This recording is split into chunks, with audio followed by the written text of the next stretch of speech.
Should we go live? I reckon. No, maybe actually wait. Hold on. Let's just wait. Don't go live yet. Yeah, the audience doesn't want to hear this crackly audio. Crackly music. Terrible. One of these days it'll turn into a professional production. Oh, it's good. It's just the watches are the stars, Tim. The watches are the stars. It's not about the audio. It's not about the visuals, right? It's not about the visual, not about the audience. It's not about nothing but the watches have to be stars. Exactly. At the end of the day, it's all about. So I just want to talk watches. It's a good time. By the way, did you catch That Watch Guy UK? It was on UK. I caught a little bit of it. They did an admirable job. Tough to do what we do. Yeah, I mean, it's going up places. You know, their stream is going places. Well, this one, it's on trajectory down. Let's talk about it. Oh, maybe this is some blood into the subject.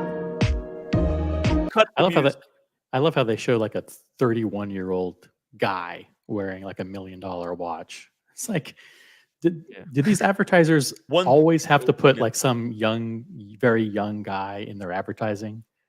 Even though those pick up yourself by the bootstraps, OC. You know, any young guy, 30-year-old nowadays should be able to achieve a Ferrari watch like that. It's limited to 100 pieces. Yeah, you know, I'm doing something wrong. What am I doing wrong? Why can't I afford a Ferrari watch like that, OC? Why are you laughing? Almost everything. It's not a laughing matter. It's not a laughing manner. Hey, let's just say hello to our chat. We got time flies. Break it down for us, Timmy. Oh yeah, we'll talk about this record news. Yeah. A little bit later. We love to talk about legal stuff. Yeah. We'll talk about this. Just give us a little bit of time to warm up. This is hard subject matter. Very dry, very boring watch talk. Yeah. But necessary. You know, I hate to put you guys through it, but my God, this is important stuff. Rolex Watch USA Incorporated is suing Beckertime LLC. That's the gray market dealer. I never even knew about these guys, but apparently they've been like making crazy money flipping watches.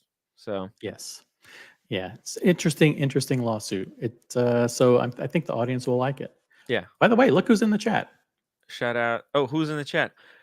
Oh my God, Jonathan. Hello and good evening, everyone. How about a big heavy hitter unboxing of my Lange and a discussion unboxing? Money goes to charity. Oh, I'm down. Hey, look. Actually, let's drop the link. Drop the link for Jonathan Quill Higgins. Sounds like a fair proposal. I mean, it's been hard, you know. Like, how much can we even fundraise for? I doubt it. I doubt we'd even raise like $50. But listen, Longa is, and he does have a heavy hitter. Longa is great watch.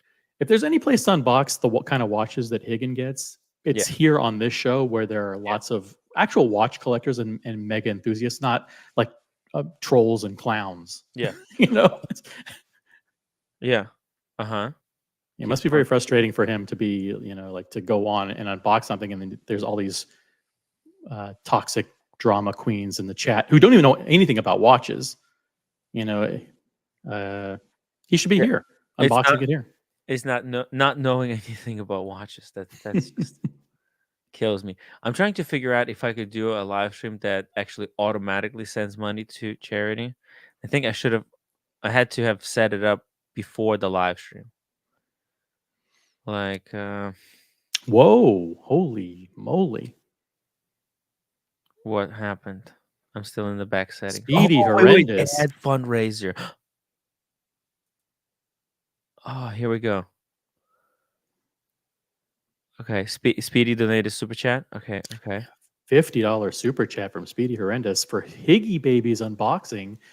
Because the only thing less interesting than talking about Rolex watches is talking about Rolex lawsuits. Hey, so check this out. There is a best philanthropy. What do you think about this? These guys, best philanthropy. Have you ever heard of these guys? We can Yeah. donate to these guys. Affiliated with the Tim Wright Foundation for Oh, sorry, no, Horology. Beast Philanthropy. Have you guys ever heard of Beast Philanthropy? Oh, holy shit. Speedy Hernandez, $50 super chat for Higgy Baby unboxing. Because the only thing less interesting than talking about Rolex watches is talking about Rolex lawsuits. Hey, let's hop on the stream. Hey, yeah, Jonathan, I'm just trying to figure out here for does it have to be human? Because this is beast philanthropy. This is for animals, I guess. Animals is no good, right? Are those options set up within Within StreamYard YouTube. or within YouTube? Within YouTube, yeah. I could do beast philanthropy, PCRF, Feeding America. How about that? Feeding America. There you go. Hey, everyone needs to be fed. I like being fed. Okay. Oh, St. Jude. St. Jude. Let's do St. Jude. Boom. Help Let's the see. It has kids. Helps the kids. Higgy. Now, people are going to jump on and say, "Well, don't do St. Jude's because 72% of their stuff goes to the administrative things and only 38% goes to the kids." Like, Yeah. it's hard, guys. What do you want us to do? Here we go. Here we go. Okay, I have to add all this description. We fundraise for Higgy Baby. Or you could just do it manually, like any super chats that mention Higgins and unboxing, like Speedy Hernandez's. We'll calculate it at the end of the show, and we'll give to a local food bank, like there in Brooklyn or something. Yeah. That way. No, I think I got it. I think I it? got it. Let's see it. You know what? Let's do like $200. How about that? I think you'll get a lot more for this piece. I could get more. Well, let's I just. think You didn't watch yesterday's show, did you? No. Okay, you see. Okay, publish. Let's see what's gonna happen. Yeah, let's see what happens. Let's see what happens. This is the first time we're ever doing this. Holy shit! Below the live stream, there's now a Higgy Baby unboxing charity fundraiser. Okay. Thank you for Speedy. This is not going to count, unfortunately. Thank you, Speedy. Thank you. I guess that's just going to go to help with the channel. But guys, if you refresh the live stream, if you're watching the live stream live, and you haven't refreshed it, you're not going to see the fundraiser. But if you open it up below, you will see a Higgy Baby unboxing. All the money is going to go to St. Jude. St. Jude's Research Hospital. Yeah, and we want $200 to be fundraised for St. Jude. There we go. What do you think? How's that sound? And does that pop up in the chat? It's below the live stream, below the chat. You have to scroll down. No, I see. No, I see it like instead of the dollar sign where the dollar sign usually is, it has the heart for donating. No, hold on. Let me open on my phone. Sorry, here we go. I'm opening on my phone, right? YouTube, right? Here we go. Okay, so here's the chat, right? But I'm just going to close the chat. If you close the chat, you'll see Higgy Baby unboxing donate button. You see it? So you have to close the chat though. No, in my app on my iPhone, it's in the live chat. Oh, it's in the live chat. You can donate. No, but that's a super chat. Oh, wait a second. Oh, donate now. Wow, there is a little heart instead of a super chat. There's a little heart in the corner. Can someone test that out and see what happens like on the stream? Like, donate do we get notified? Wow, that's incredible. Actually, you know what? It overrides. So basically, until we get this fundraiser resolved, there's no we can't get super chats, regular super chats. Oh, that's. I think I'm sure Jonathan's pleased with that. That didn't work out the way I. Yeah. in other words, Tim gets robbed of all his super chats until we meet that threshold for the charity. The thing is, I want to do it this way because it fixes a lot of the legal issues. Because if I take money, then the YouTube takes. You get taxed on it. You're going to get taxed on it. And also YouTube takes money. But this way, this money goes straight to, and I think it still works out as a super chat. So if somebody donates towards the fund, but I think Higgins has to jump on the stream. Someone should test it out by hitting that donate now button and just see what happens. Hey, we got Andy Benz in the chat.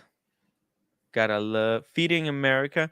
The $50 from Speedy Horrendous is an administrative fee to Tim Wright LLC for setting up the charity link. Yeah, thank you. It's St. Jude's Children's Research Hospital. Maybe I should donate it. Should I just take like $30 and donate it to the Higgy Baby unboxing? How do I do this? Oh, maybe what do I do? I mean, hey, you see, this is like it happened all too quickly. Hey, Jonathan. Hello, good evening. Hey, good evening. I've not even hopped on and the haggling begins. Of course, Speedy Hernandez 70% will count because he said unboxing. Come on, guys. Look at this. This is a reunion, Tim. Yeah. It's Tim Wright, OC, and Jonathan Quayle Higgins on the same live stream. This hasn't happened for like 2 years. Well, I'm here for OC, let's be honest. Oh, come on. What? Come on, Jonathan. Let's bury the hatchets. Hey, look at this. GT has donated £2 to St. Jude Children's Research Hospital. Look at that. So it shows up in the YouTube. It doesn't show up on in the chat. In the chat, it goes straight to St. Jude. It goes past the grifter and goes straight to the kids. Yeah, there won't be any scamming or grifting going on here tonight. Thank you very much, GT. But Tim, come on, you will spend your share of those $50 towards the charity. $50. Yeah, I'm gonna keep the $50. What?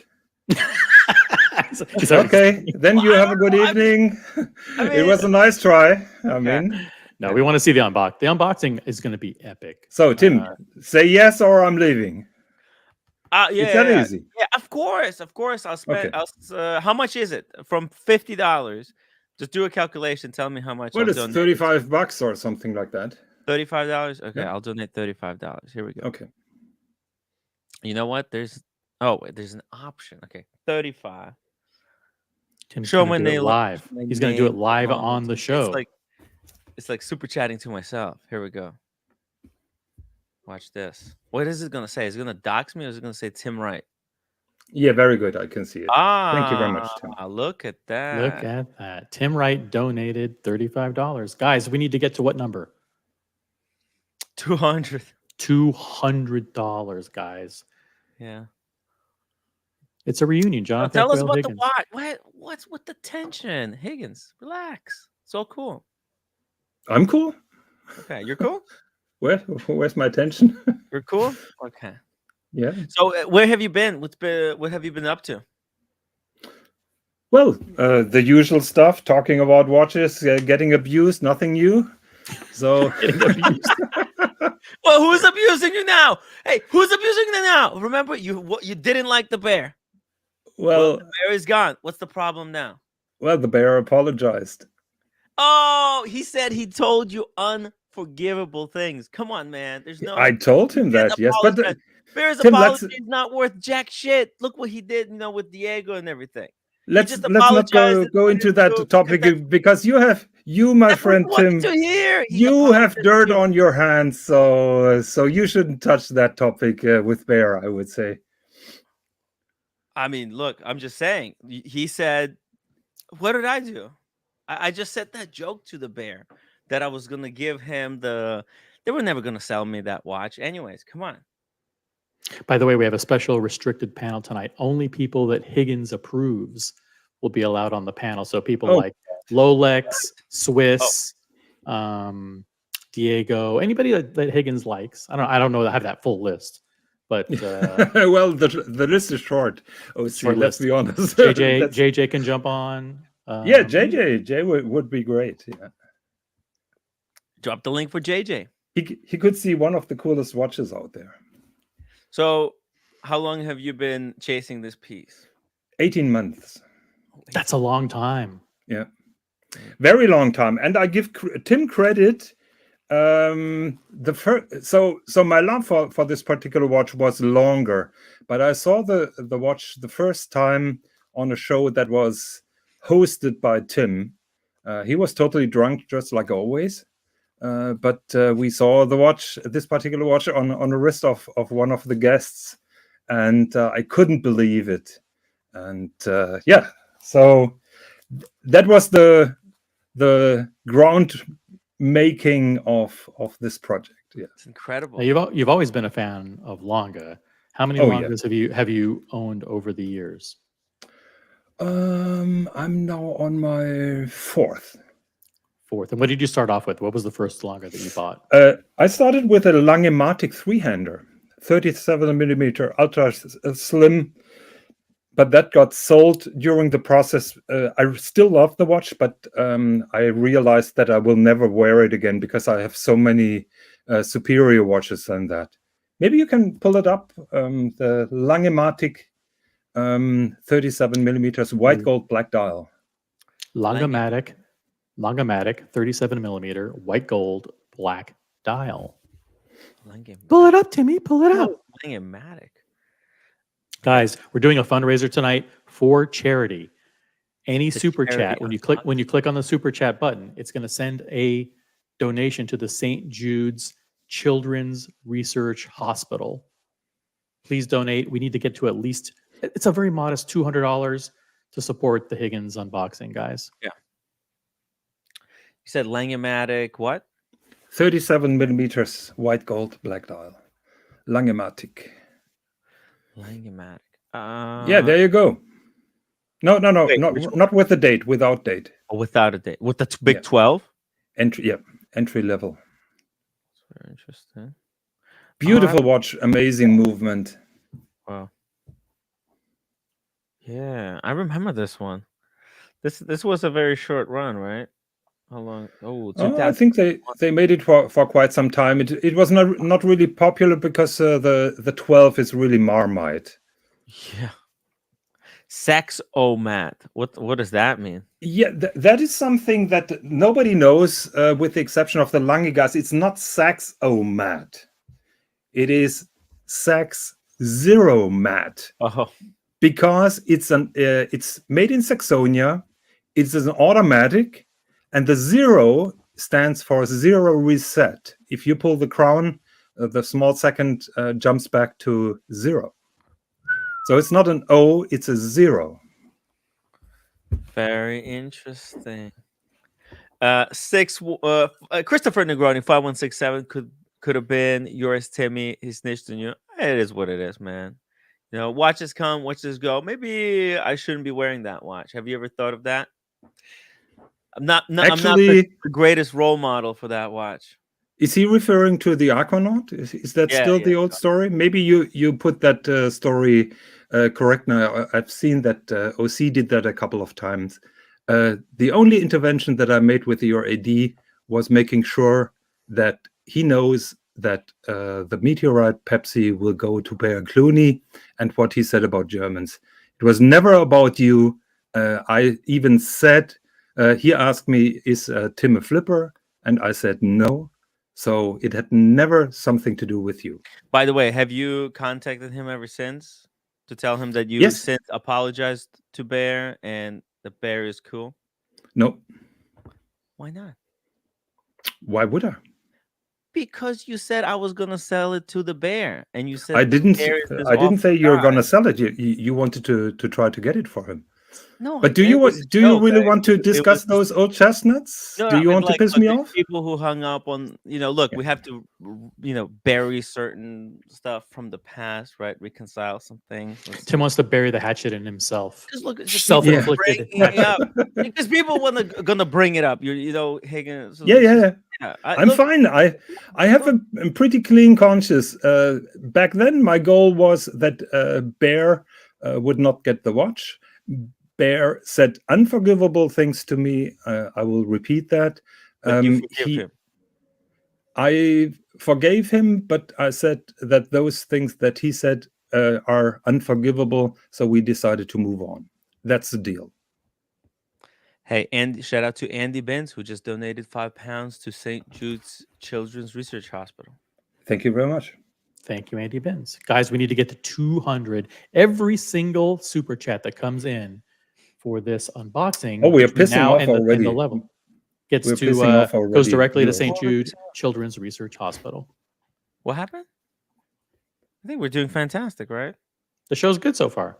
Yeah. We're catching up. APZ wants to know, what are your thoughts on the Maurice Grossman? It's an amazing watch. I'm totally pissed off that Tim got it, because if Tim didn't get it, I would have tried hard to get this particular watch. Well, you might listen. If you try hard enough, you might be able to buy it from me. You know, like where we all learned about this watch was on the Swiss and John show, where they did a whole episode about this. I think multiple episodes. Yes, it's a fantastic watch. And to be honest, I mean, a moron like Tim Wright wears this amazing watch. I mean, anything is possible in our hobby. Yeah, Have you seen anything more ironic in your life? It is kind of a cool thing how you kind of talked about how incredible this watch is, then Tim ended up being in a position maybe I to have an opportunity to get Higgins. one. Maybe some stuff that Higgins said about the Maurice Grossman seeped through into my brain, right? Maybe his influence. Well, I have no doubt. You would never have been interested in this watch.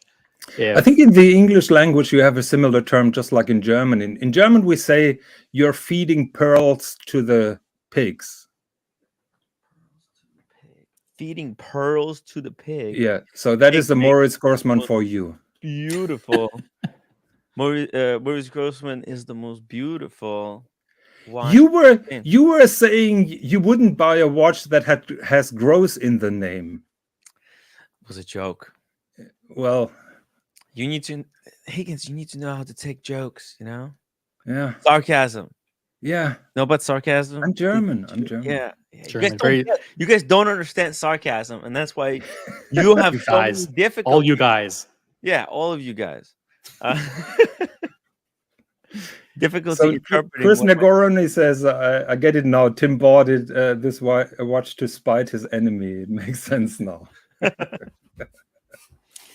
No, I think I bought it before. Just a side benefit. Yeah. No, Guys, it's Super amazing. Chat now. Super Chat It's now amazing, for the JQH unboxing. It's a little bit too large for my wrist in 41 millimeters. I know that you're a fat fuck, so it should be okay for you, Tim. But 30. No, it's 41. Yeah, 41. Yeah. Yeah, it's 41. Weren't you trying to sell it recently? Well, I mean, listen, it's on the market. Let's just say I'm not giving any discounts. 30,000 US or fuck off. I mean, that's what I said. There's been a lot of people who offered me 25. I said no, thank you. Why are you selling it? You know, I want to build out the studio. Maybe the housing market is going to crash, and I'm going to use that money as a deposit on a 2-bedroom apartment. I don't know. Is the trust fund a little bit short on money at the moment?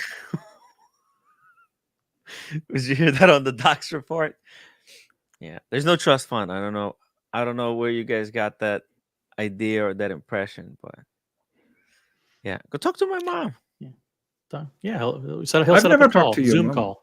Yeah. By the way, Jonathan, this particular watch, the first one that you got, it's not the best Longa. I'm glad you got rid of it, because just with that big 12 there, it's just kind of the big 12 is Marmite. The problem is if you have that with a big date, then you get rid of the 12, but then the overall proportions are not right. So that was still an experimental phase. But I agree with you. If it had the double baton at 12 and they left away the 12, it would be a perfect watch. And movement-wise, it blows any Patek out of the water. They have that version, that Saks Zeromatic with the big date on top instead of the 12. Yeah, but it's a little bit chubby. Because that big date needs some space, and it's still not perfect. It doesn't even make any sense. How would I have a trust fund? What watch did you get after this one? I got then the Lange one Moonface, white gold black dial. Timmy, pull it up. Lange one. Oh, one. I have to correct myself. I had 5. I had 5 Langes. You forgot. You had so many Langes. Yeah. It's easy Lange to one forget. Moon phase. Yeah, white gold black dial. White gold black dial. Is it a current model or discontinued? Yeah, the current model, yeah. With a beautiful background that changes during the day from starry night to bright blue. Amazing watch. It's for sale at the moment. But no, Timmy, I'm not trading it against the Maurice Grossman. Have you ever thought about joining Barossa? How much are you selling it for? I mean, what were you looking to get? I want 37,000 euros, but I'm not selling to YouTubers. So how about I give you Grossman and 7,000? Make it 10. I will think about it. 10 US? 10 euros. 10 euros. Okay, I'll do some math. I need to do some math. Yeah, but this is not a yes. So, but I will think about it. Yeah, think about it. Think about it. I mean, I don't know. I need to do some calculations. That might be a bad calculation. I mean, 7 might be a more accurate number. Hey, we got it's a wonderful watch, and I'm only selling it because I recently got the perpetual calendar in white gold black dial, and it looks too similar.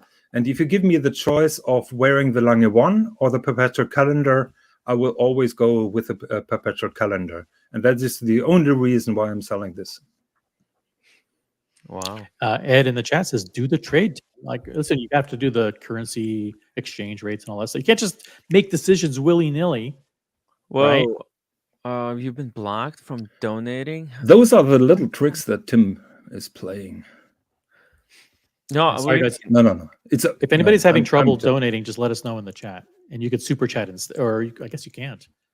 Yeah, you basically the super chats have been disabled, and you have to until it's basically the super chats will resume once we reach our goal. So Prada says those Lange 1 moon phases go for 32. I'm not sure about that. I think 35 US.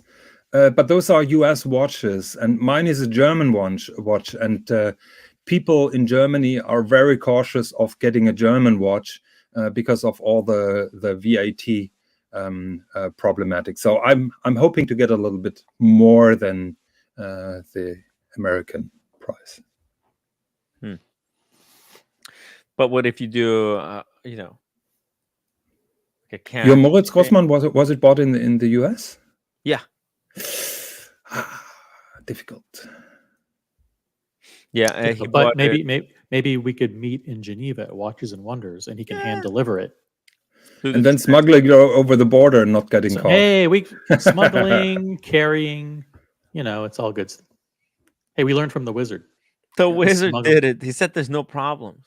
There's been people who tried to declare their watches at the U.S. border, and they were like laughed at by the security and told like not to waste their time. They're busy. But I have a legal question. If I'm buying from a trust fund, do I have to pay for taxes for that in Germany? I don't know. I want to know the origins, where that came from. By the way, apparently you said it yourself somewhere. I never said it. Why? Like, it doesn't even make any sense. You're saying like I'm from. Guys, if you're having trouble, I have to interrupt. Guys, if you're having trouble, Tim, hold on a second. If you're having trouble with super chats, Pitcher has donated $20 to St. Jude's Children's Research Hospital. Guys, if you're having trouble super chatting, we'll exit the live stream and jump back in. Okay, close YouTube and open YouTube back up again. Oh yeah, you have to reboot the live stream. Reboot. Okay, so close the window where the show is showing. Come back in. Okay. Yeah. Sorry. My bad. Yeah. Thank you very much, John Pitcher, for. It's not that we got demonetized. We're doing a charity fundraiser here. We're doing something for other people for once in a while, and not just all for ourselves. This backplate looks it's kind of plain, Jonathan. Yes, it is. But keep in mind, it's very difficult to fit all the wheels and pivots in one big plate. And those beautiful chatons you don't find with Patek Philippe. Oh, the chaton. The chaton. It's really difficult aligning this plate. Like look how many pivot points it has. So you have to hold it. It's a machine. It's with lasers. No. It's not a machine. But Tim said it correctly. Tim, you learned something. I'm amazed. You're watching the show. Are you watching the show? You have to start watching the show again. I'm honest. If what do you mean? I watched 10 shows since I left That's probably You're accurate. missing out. We had a lot of fun. No, but seriously, what do you mean they did by hand? They're not going to drill that base plate by hand. Of course not. No. I mean, those base plates and main plates, 100th of a millimeter counts. So this is Some of the precision laser in the drill. Yeah, yeah. It's all done by a machine. How do you but to assemble them? But then how do you align it? Do you understand? Like, so you have to put all the wheels in the middle, and then you got all these wheels sticking out, right? And you're coming from the top, and you have to fit all of those pins perfectly. How Fuck me dead. We have $150 donated. Pay attention to the chat, Tim. Jeez. Holy shit! Whoa! Unbelievable. Anonymous. Wow. Anonymous donated $150 to St. Jude's Children's Research Hospital. Very cool. Thank you very much. Amazing, unbelievable. I really appreciate that. And I hope that the charity is good. So I trust you guys. No, it's legitimate. It's integrated into YouTube. Like I did it so you're not sitting on the board or somewhere on that charity? Wait, sitting on the board at St. Jude's. Yeah. They wouldn't even let him on the property. Yeah. They would trespass him from the ground. Oh my God. Oh, it was Eddie, apparently. Oh no. There are two people now saying that, so yeah. I do like the blue screws. Call me crazy, but I do think like a little bit of contrast is good. You got the rubies; those are rubies, right? And then you got the blue screws. It's just nice looking, even though it is just like a solid big main plate there. Yeah, it would be too plain if they didn't do that. But that is their shtick, since they are pocket watches. So it's chatons, gold chatons, and then blue screws. Chaton is the thing that holds the ruby in place. Yes, that is the ring around the ruby. Yeah, ring around the ruby. Ring around the ruby, pocket full of Fusee. Wow! But that is the improved version. The old version of the Lange movement, Lange 1 movement, has a kind of island in the middle. So that is a more desirable version of it. All right. So after you got this one, which is the Lange moon phase, your third Lange perpetual calendar, Lange-matic, Sachs Zero Mat again. Lange-matic perpetual in platinum. What the F? Lange-matic, Saxomatic. No, just type in Lange-matic perpetual calendar. Platinum. Lange-matic perpetual calendar. You know which one I like? I like the annual calendar in platinum for the Lange. Well, what color? Lange-matic perpetual. Yeah, with the platinum. Rodine, yes, platinum. Yeah, Rodine down. Yeah. Well, like the annual. That's the new one. No, the platinum one is discontinued. Oh, here it is. Like this. Yeah. This is really nice. This I appreciate the watch. It's amazing technology. The platinum case is fantastic. I never liked the dial. Really? I always wanted the black dial of the white gold version. And I was even talking to Anthony De Haas, who is the director for development at Lange. I tried hard to convince him to give me the black dial. It matches. But at the end of the day, he said no. So what I did is I sold the platinum one, and I bought the white gold with the black dial, just for the black dial. So I bought the inferior watch just because of the black dial. By the way, we had Johnny O donate another $10. Yeah, it's allowing people to contribute over the limit, actually, to the charity. That's basically like people who still have the function, that button. Some people haven't refreshed. That's fine. That's fine, guys. If you still have it, you want to contribute, it's going to St. Jude's Hospital. It's through YouTube. It kind of goes around. And actually, there's no. YouTube doesn't take 30%. They donate the full amount. It's nice. Watch Apprentice, I can't see your donation, but I would like to, and I'm serious here, I would like to thank Tim to agree to do that. I think that's Aw, how sweet. nice gesture. Okay, it's still gonna go through. Here, the first dump ass accusation here in the comments. I really appreciate that. And the awesome Pavan, you're not wrong. I mean, it's stupid to sell the platinum one for white gold, but the main thing is the dial. Yeah, you see the dial all day long. And I had this watch for 4 years roughly, and I was never really super 100% happy with it. Andy Bins, £5 super chat. Tim, put the heart back on. Let's get more for the children. I could do like, we could do actually. I think maybe in the future we'll pick certain days and we'll do fundraisers. Like just full stream is going to be a fundraiser. Maybe that would be better. That way people are a bit more prepared. Right now we were testing out the function. Yeah, we didn't plan this. Yeah, it was really unplanned. I don't even know how this entire Whoa! how the thing Another is super work. chat. Whoa, Muhammad Ali! Oh my God, 50 pounds. It's always great to have Higgins on. Yeah, he's gonna do an unboxing. Higgins is going to do a wild unboxing, and with Higgins' help, we fundraised like $235 already towards the St. Jude's Hospital. So, thank you so much.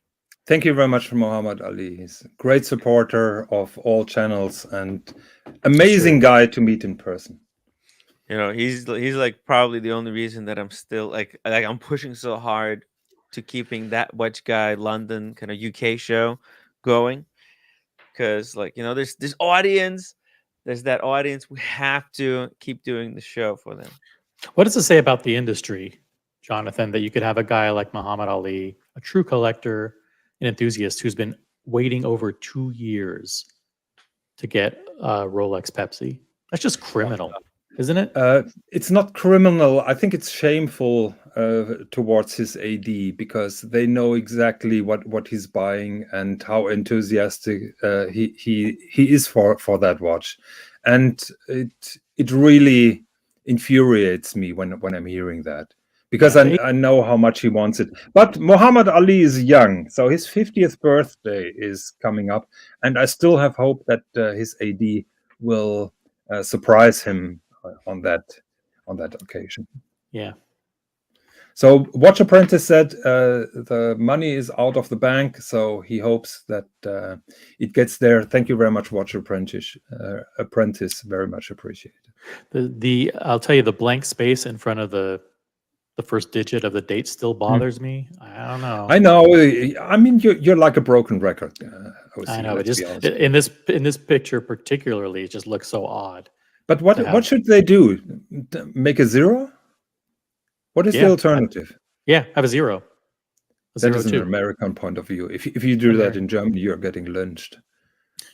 Hey, let's not talk about lynching here on the shows. We're in the USA. Okay. Oh, I apologize. I take that back. Retract that. Yeah. So it has so it has Roman numerals. At the 6, does it have like little tiny like a little tiny portion of the 6 that should be there? And just like completely like obliterated by the subdial. Got it. Well, it's this is an expensive watch. How old were you when you got this? It's 5 years ago. Okay, 5 years ago. Yeah. So you were already retired and rolling. Retired and almost dead. Yes. Actually, to be honest, I paid 40,000 euros for that. So they were cheaper back then. So they picked up a little bit. Platinum is super heavy. Tim, what's the one that you like? You said you liked an annual calendar longer. Before you skip, the main reason why I bought this particular watch, it even had the deployant platinum buckle, and I paid 40,000. And the platinum buckle alone, the deployant is like 7,000 euros. Oh, this one comes on on the pin buckle. Yeah. Wow, that's cheap. You got very, very competitive price. Yeah. On it. That's No, it was amazing. Yeah. wow. Look at that. It's an impressive watch. But it's gone. Actual watch question for Higgins. I don't know if we want to pivot to this. What are Yeah. your thoughts on the IWC annual calendar? Can we pull that up? Because I'm IWC makes annual. I thought they were all about that perpetual. I think that is the one with the 3 windows. Let's see. Oh, yes, Yeah. that's right. Ooh. I mean, the OC was criticizing the 12 on that Langematic. Now it's your turn, OC. Oh, Yeah, I like there's a Patek Philippe that has the inline, the 3 windows inline. The platinum, it's like $100,000, like the 5396 or The whatever they call monobrow. it. Yeah, that I like. This I not particularly. It looks like the like a speedometer, like they have the curved windows. Yeah, but not a good one, not a nice one. Not a nice one. Yeah. it's so large. It's just it's too big. It's unwieldy. If you're a really big guy, this could be a great watch. No, but it's not for. Technically, though, how do they do that with the wheels so close to each other? They're on different planes. Yeah. Yes. I think there is a normal date disc on the bottom, and then they have those small wheels that look like stars for the months and for the day of the week. Not a fan. Not a huge fan. But thank you, Jonathan Smith, for the question. Huge watch. Yeah. But yeah, I think it's huge. Isn't it 44 or 46? Yeah. Thick, Matt. Nice But big, hey, look at that huge rotor. Yeah. Yep. It's fucking. Oh my God. The movement takes up the whole case. It's kind of yeah, cool. that's kind of nice. Yeah. Even when Tim Wrights walks to his donut shop, that watch is fully wound in the morning then. Yeah. This thing's like a helicopter. You can take off in it. Right. But you sold that one too? The platinum. The platinum, yes. I recently sold it, and the same day I bought the white gold. The very same day. So you have a so white gold Rose is asking, he or she says, dumb question. There are no dumb questions. Are IWC annuals modular? The truth is, even perpetual calendars are all modulars. I don't know any perpetual calendar that is not based on a module. Not even Patek Philippe or Lange. They all do modules on the perpetual calendars. They're really proud of this movement.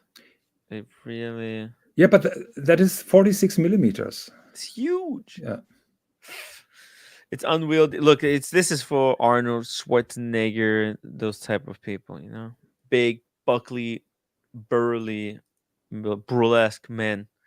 Whole Milk, Higgy, how do you rate Tim's interview with Sven Anderson? Let's be honest, Whole Milk. This interview has been conducted by OC and not by Tim, and I really liked it. What?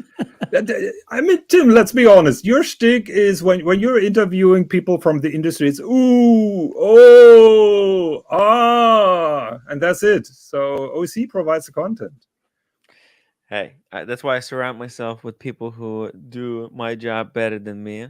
Yeah, that is why you suffered so much after I left. Yeah, yeah. The ratings we have never fully recovered since then. Well, now that you're back, maybe we'll have some of that support back. Maybe we can reclaim some of the viewers that we lost. Let's mend the break. Look, I've been spending 200,000 on a fucking Lange. I need money. Yeah. Hey, that's right. Send money now. Send money now, Jonathan. You know, I've been accused of like just burning bridges left and right. So yes, you're good at that. Yeah, not on purpose.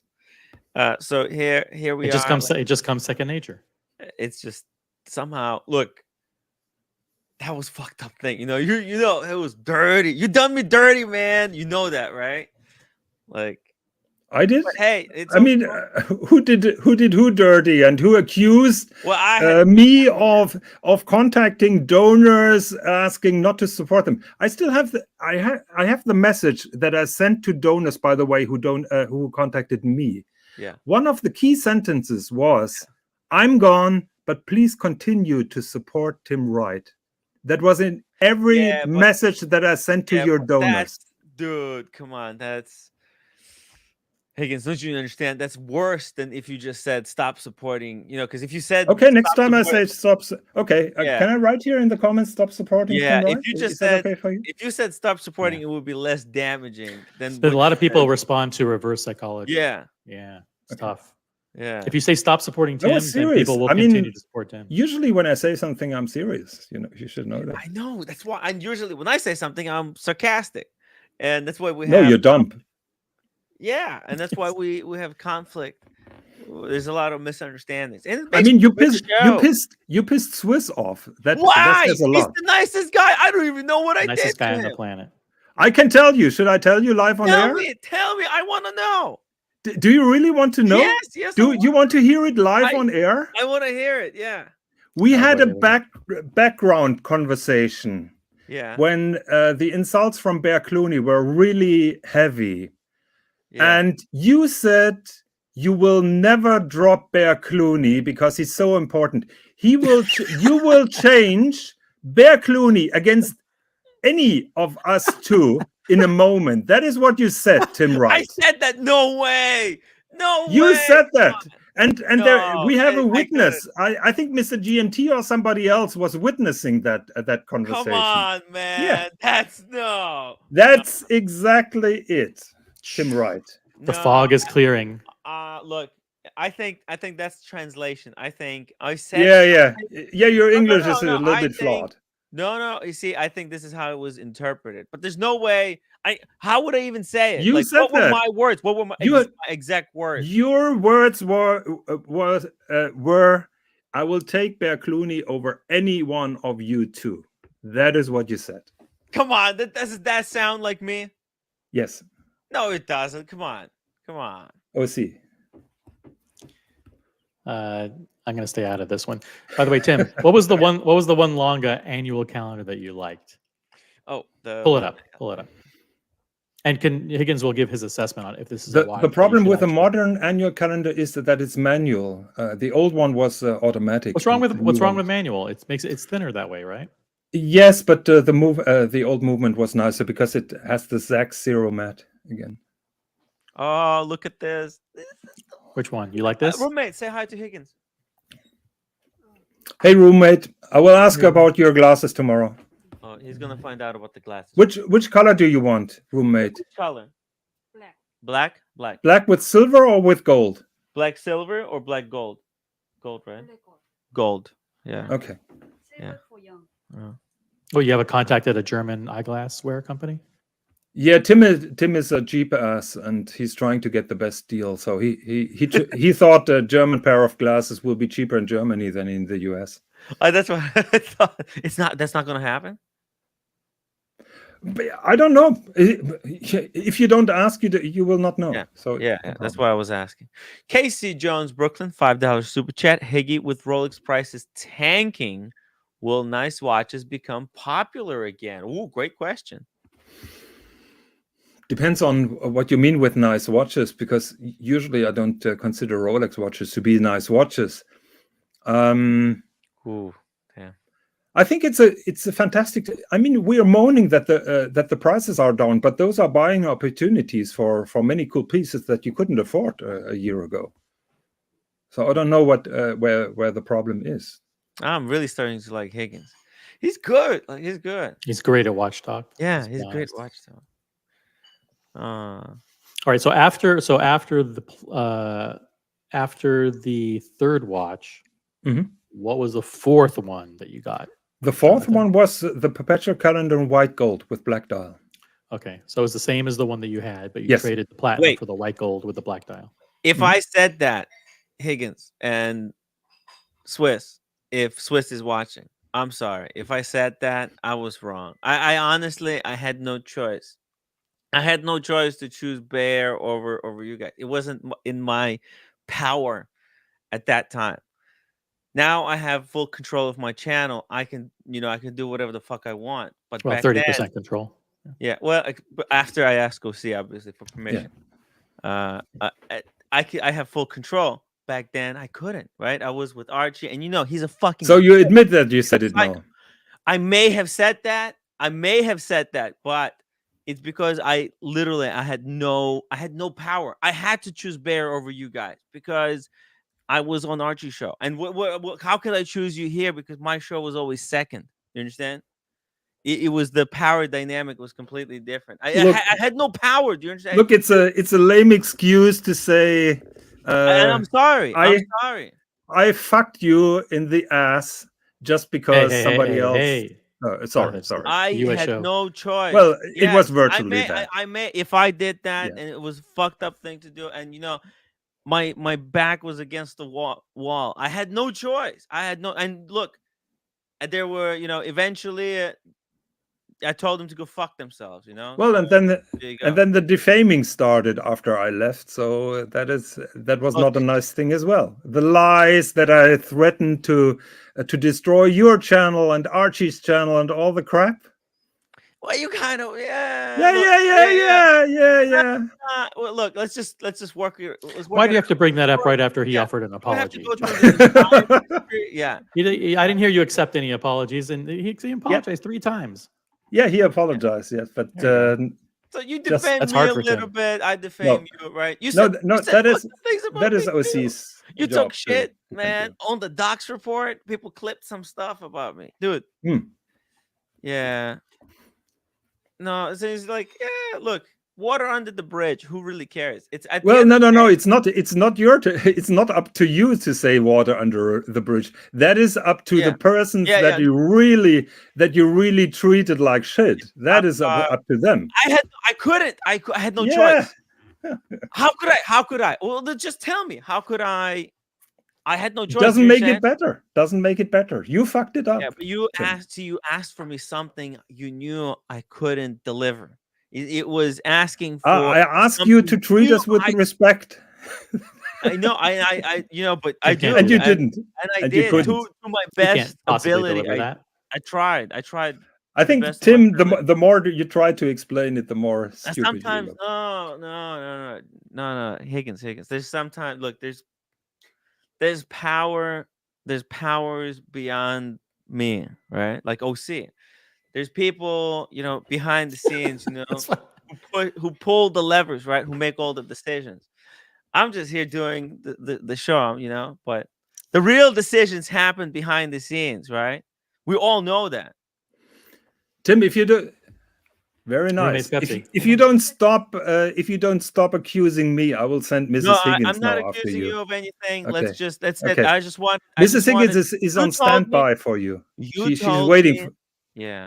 She's waiting to give you a little bit. There we go. The Pepsi. Pepsi is back on the wrist of its rightful owner. Very good.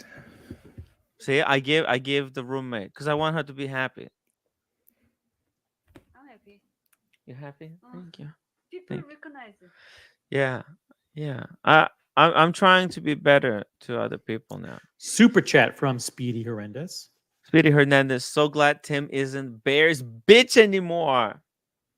Yeah, you understand. I had no choice, right? Read the second sentence. Being OC's bitch, yeah. The super chat was inadvertently removed. Yeah. Sorry. Why? Why Technical that? glitch. Technical glitch. Technical glitch. I hope that somebody took the screenshot here. Nope. Oh my god. So, yeah. All right. Yeah. But if you guys come back, I will never choose Bear over you guys. That's good to know. Not gonna happen. Here you can see the manual movement, which is not really a super treat. I would say the Lange movement is not the Lange one. Very faint. They don't call these Geneva stripes. They call them something else. But they call them German stripes. Glashütte Ribblings, they're called. Glashütte Zublings. Sounds like a donut I want to eat. Yeah. Wow. Man, let's drop the link for Lord. I want to apologize to Lord as well. Yeah, it's it's a day of atonement. Yeah. While you're doing that, let's bring up another super chat from Speedy Hernandez. $5 super chat. Tim giving Higgins, of all people, the excuse, quote, I was just following orders. No, it's Yeah, and, true. Rich. and now that we are on the topic and we have Tim on the floor, what did you mean with that I embezzled that Sven Anderson world timer? You said that live on air. You embezzled the Sven Yes. and Who even You said, remembers that? isn't this the watch that Higgins embezzled? what? Yes. Should I play you the clip? Yeah, play me the clip. Yeah, find the clip. I have my iPad downstairs. Yeah. I will send it to OC. I can't pull up. I can't pull up stuff. So. Sven Anderson. Yeah, you have to play me. I need the context a little bit. But there was accusations that you were trying to kind of, sell a shady watch to ER. She was upset with you, really upset. Yeah, and then the whole thing with 0000. You really fucked 0000 over. You know that with the Porsche. Whoa! I didn't fuck it was was just a big fuck up. The situation was fucked up. Tried to help a friend, right? It's just shit goes sideways. Yes. and you True. and each one thinks the other one was the exactly one who's wrong. That's it. Tim, that's the first time that we agree. I've been through it now. I've grown. Do you understand, Jonathan? I've been in situations, Ladies and gentlemen, tomorrow at the same time I will be back on Tim Wright. Of course, the panel has been reunited. Gonna replace OC. Hey, I resign. That's a good move for Tim. Okay, so let's do it. Let's so this new watch. Do you have all these other watches, or are they all gone now? No, I think he had this one. This is one I want. Yes, so that is the annual calendar, the ugly one that Tim wants. I'm not dealing with those. Wow. Why is that ugly? No. It's a beautiful watch. Don't get me wrong. It's, in my opinion, it's a little bit big. I think it's 40 millimeters. For a dress watch, it should be 38.5. Fella, $2 super chat. Both shows lately been very good. Buckley is the best. Wow, look at this. Buckley is getting credit. It's cool. Yeah. What he means is the Watch Community channel and the Tim Wright channel. Yeah, they've been crushing it lately. Wow. Incredible. Okay, so Higgins, what's the next one after this? The next one is the unboxing. Oh, no way. Yeah. That is number 5. Holy shit. Who spends $200,000 on a watch, Tim? That's ridiculous. That's insane. Was that the price you paid? What? No, Tanzil simplified it a little bit. I paid 155,000 euros. So it's 175,000 US. That's like RM. That's like RM territory, Jonathan. You could have gotten an RM. Which would really fit your style. Yeah, totally, yes. That would be so me, yeah.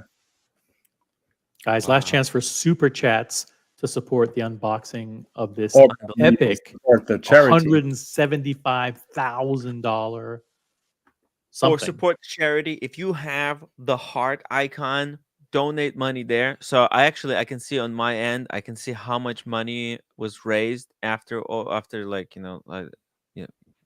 taxes and stuff. We raised $223.89. Oh, that's nice. Incredible. Thank you very much. Yeah. It's cool. Actually, we're gonna do more of these now that we kind of know how the technology works.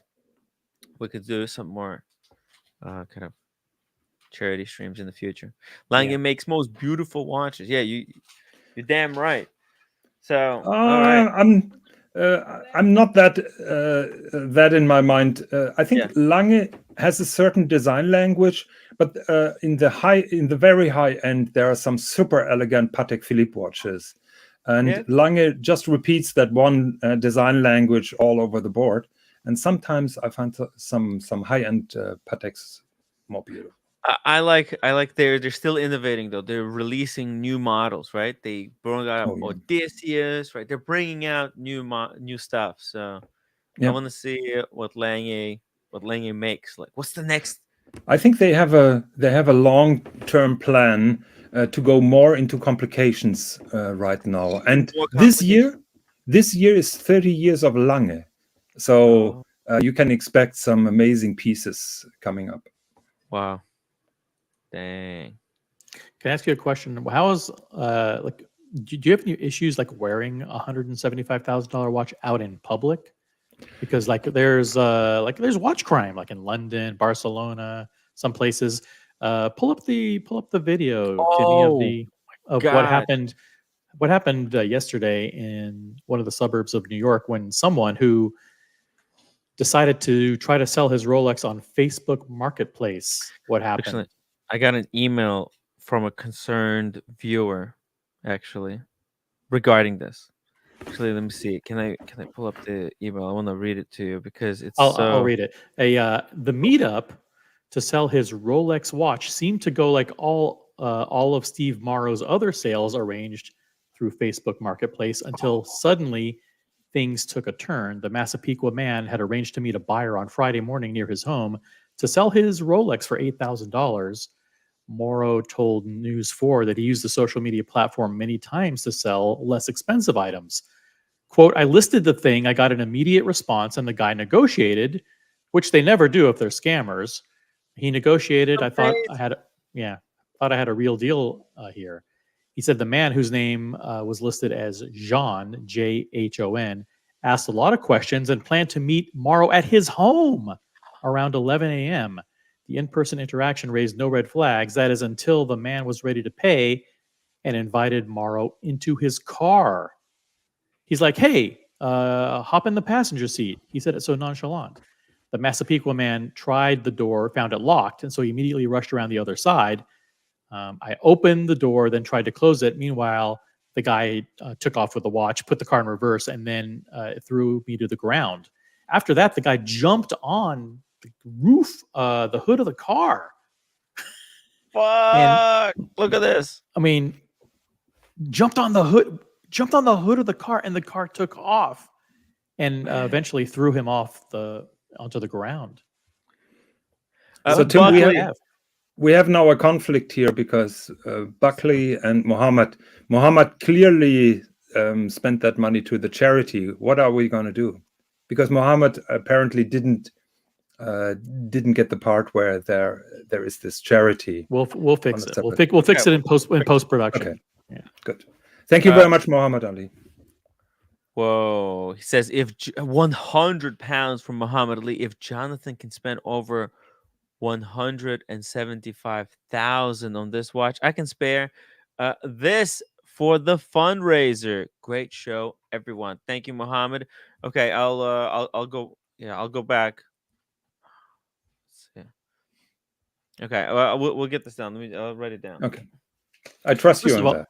Yeah, that first is something of all, that you will never hear from me. To list your watch on Facebook Marketplace is kind of a goofy thing to do anyway. To invite the guy to your home and say, hey, listen, I have expensive watches. Come to my house. Come anytime. Another mistake. And then after the guy has the watch, to jump on the hood of the car, the guy could have been killed. Yeah. All for an $8,000 watch? I don't get it. But OC, you're missing the obvious. Yes, help me out. Don't sell the watch to a guy named John. Yeah, a guy named John.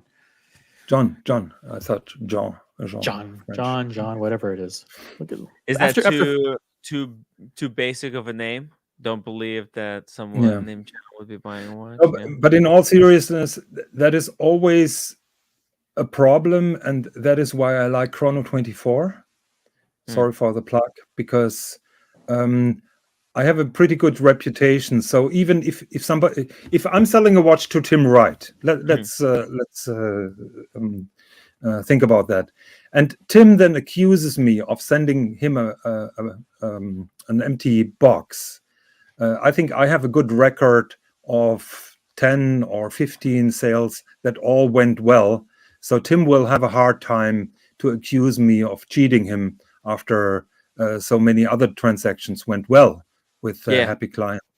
So me but as we a should seller, never, past deals should never be a predictor of the future deals. Because just because somebody in the past, that's what Timepiece Gentleman relied on. He always said, "Hey, I never wronged anyone," until he got so many people to trust him, where he had $5 million worth of watches that he can then just blast off with. Tim, I'm on Chrono 24 now for 8 years, I think. Yeah. So Timepiece Gentleman was there for less than a year. Let the record reflect that Jonathan admitted to selling 10 watches. Wow. Yeah, of course. Dang. It's like one watch per year. Wow. It happens sometimes that you. All right. So, but how did you go about finding this particular watch? You said you've been looking for it for over 18 months. How did you find it?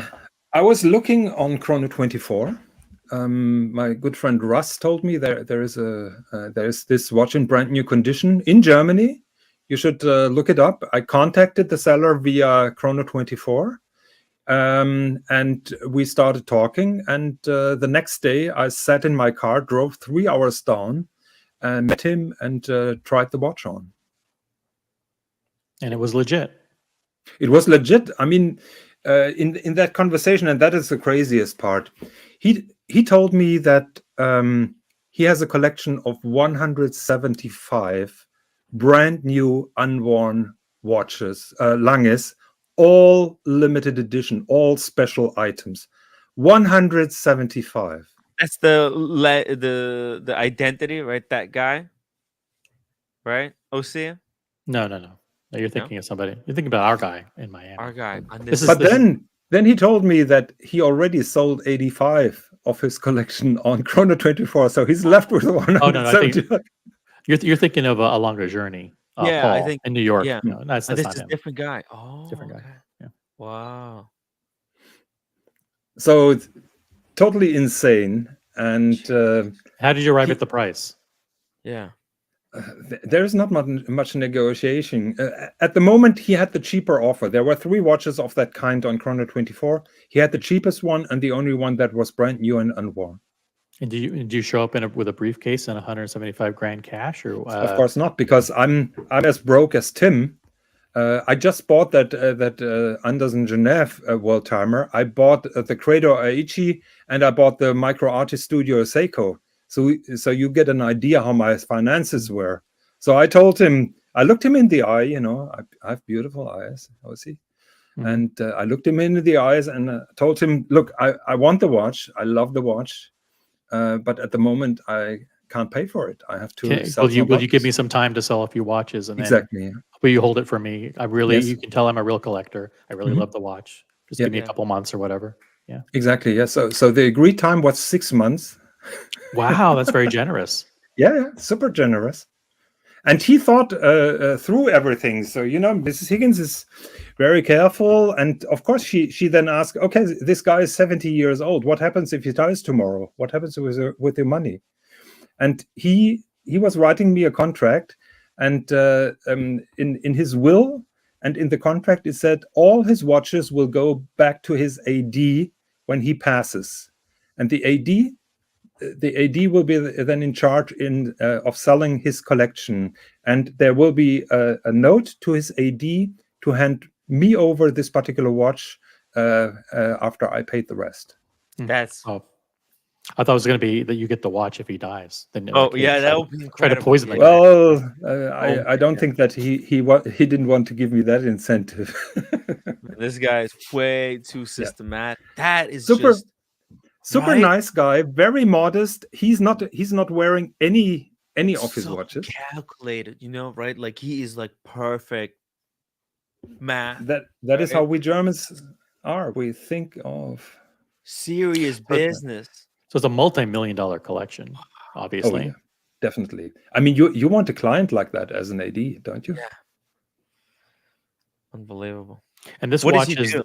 Like what kind of line of work? Do you know? Say it again. What kind of line of work was he in? Not gonna say that. I know it, but I'm not gonna tell it. But his main wealth came from real estate. Of course. Tim Wright is trying to get into real estate. No, I'm just trying to get a Richard Mille. You know, aren't you trying to get a second trust fund? I heard that. Why did you get the first one first? Why am I getting the second one? Let me get the first one. So let me ask you, Jonathan, are you done? Is this it? Oh, see, you're never done. That's the problem. Even after this, you're still thinking about more watches. Yeah. I've been visiting Recep Recepi in summer. I met him. Did you talk with him for 2 hours? No. But I did talk to him actually for longer than I should have. Yeah. Right. Yeah. When you butted into his conversation, you butted in for like 3 minutes. Yeah. So Who wants to see the watch? I totally love the Simone Brent. Simone Brent. I've seen artisan. it. I met Simone Brent at the Dubai Watch Week. Mm-hmm. Yeah. He's a cool guy. You should come. He's really shy. He's really scared of the public eye. He's like, it's too much attention. He sold all his watches. It was going nowhere for a long time. You know that for these guys, the Simone Brent watch. It was like the first few designs, they looked like they're going to be absolute garbage. And then, bam, they just out of nowhere, they make this diamond in the rough. Everybody goes crazy. And all the orders are fulfilled like that. So Russell is making a comment, and of course, he's totally right. Russell 996. JHQ, and I thought you visited Recep for me. Ooh. Yeah, actually, Russ made the contact. Russ had an invitation. He couldn't make it. And at that time, I was in Switzerland. I was visiting the enamelist who made the enamel dial for my world timer. And after that, I rushed to Recep Recepi and being received. By the way, have you noticed Russ' beautiful dial that he shows on? It's amazing. Yeah. Do you know the nickname that this watch has? No. That dial. That is the stiletto dial. Can you see the stiletto on the upper left corner? Yeah. Oh, the looks like a shoe. Yeah. What? Yeah. Really? Oh, wow. Okay. That's the nickname, huh? Wow. Hold on. I have full screen image. Just bring it up here. He has sent me image before. Unbelievable.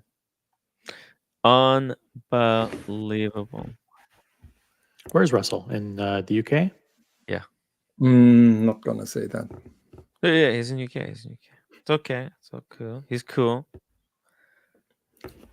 Russ, I'm only here for charity. Actually, and for OC. I met Russell at the Lange in UK. You know that? With the roommate. Yeah, at the boutique. He requested that they give us like special tour. He's a VIP there, right? They treat him like they fucking closed it down. They kicked everyone out. They said, they got all the they got all the undesirables out. And so Russ agreed to meet you? Yeah. I think I have to unfriend now, Russ. Why? No, I saw his perpetual the Lumen perpetual datograph. That is not a perpetual. Okay, maybe not a perpetual. Well, the datograph, sorry. Either a perpetual datograph Lumen. I have a picture. Oh shit. I forgot which one, but I can bring it up. You want to see it? It's crazy. Was it like a 6119 but with a special dial? Oh man, yeah, exactly. With enamel dial. Look at the stiletto. Yes. So it's a combination of cloisonné, paillonné, as far as I know, and micro painting. Beautiful. And it's a motive. They held a car race in the middle of Geneva in the 1920s, if I'm correct. Oh, and the building behind the cars is the old Patek Philippe factory.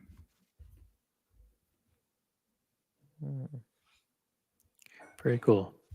Muted colors. I like that. Only 10 pieces made.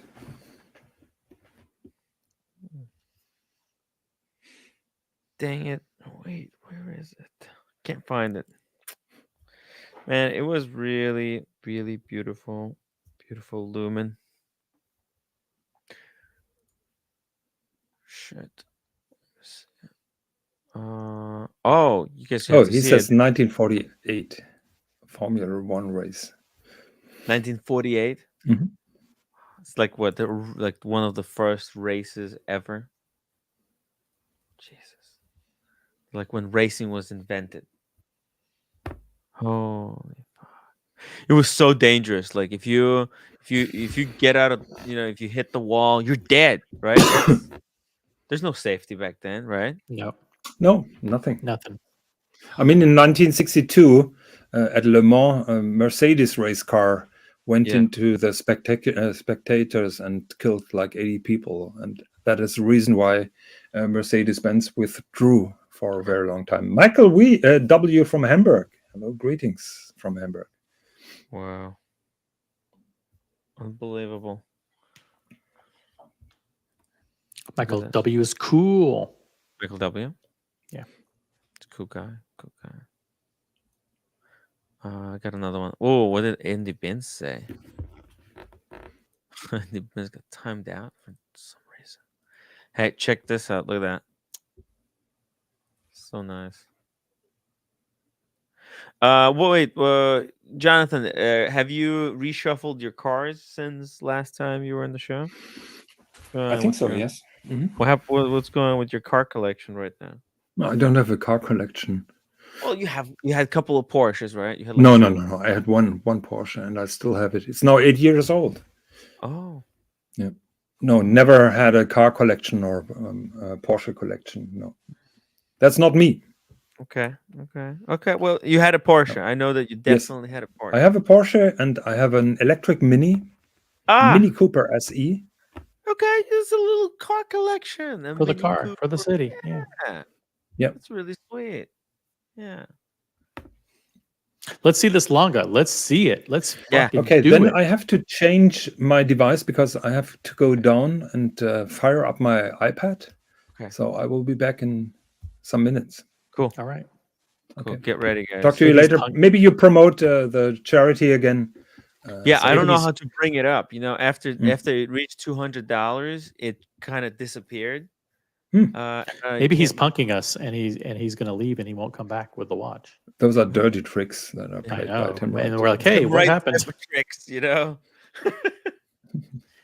But maybe other people feel free to jump on the panel too if you want. You have to tell me what's the origin of this this trust fund thing. I need to know. I don't know. I'm was that invented? I'm just quoting what I'm hearing. Okay. We need to know where you hear it. Okay, cool. Okay. See you in a couple minutes. I'll be back, yeah. Okay, cool. I could have made a bigger super chat threshold. Yeah. I didn't know we were gonna hit the 200 like so quickly. I'm kind of shocked here. And we have to donate the 100 pounds as well. So I'm gonna donate that to a separate charity, maybe like Red Cross or something easy, something that I could just press a button and it's done. I don't want to have to deal with the tax man, as you guys know. Okay. Get on with it, lads. Thank you. He's coming back.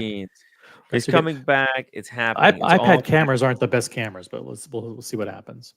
They're pretty good. Got that triple camera. Oh, on the iPad? I think so. It should. It has good camera. I think he has the iPad Pro. Knowing Higgins, he's got the latest technology. But yeah, OC, how you been? Good. What do you think? What's the audience take on this? Higgins coming back. Let's ask people. Well, Higgins is away. It's a great time to do a poll. Are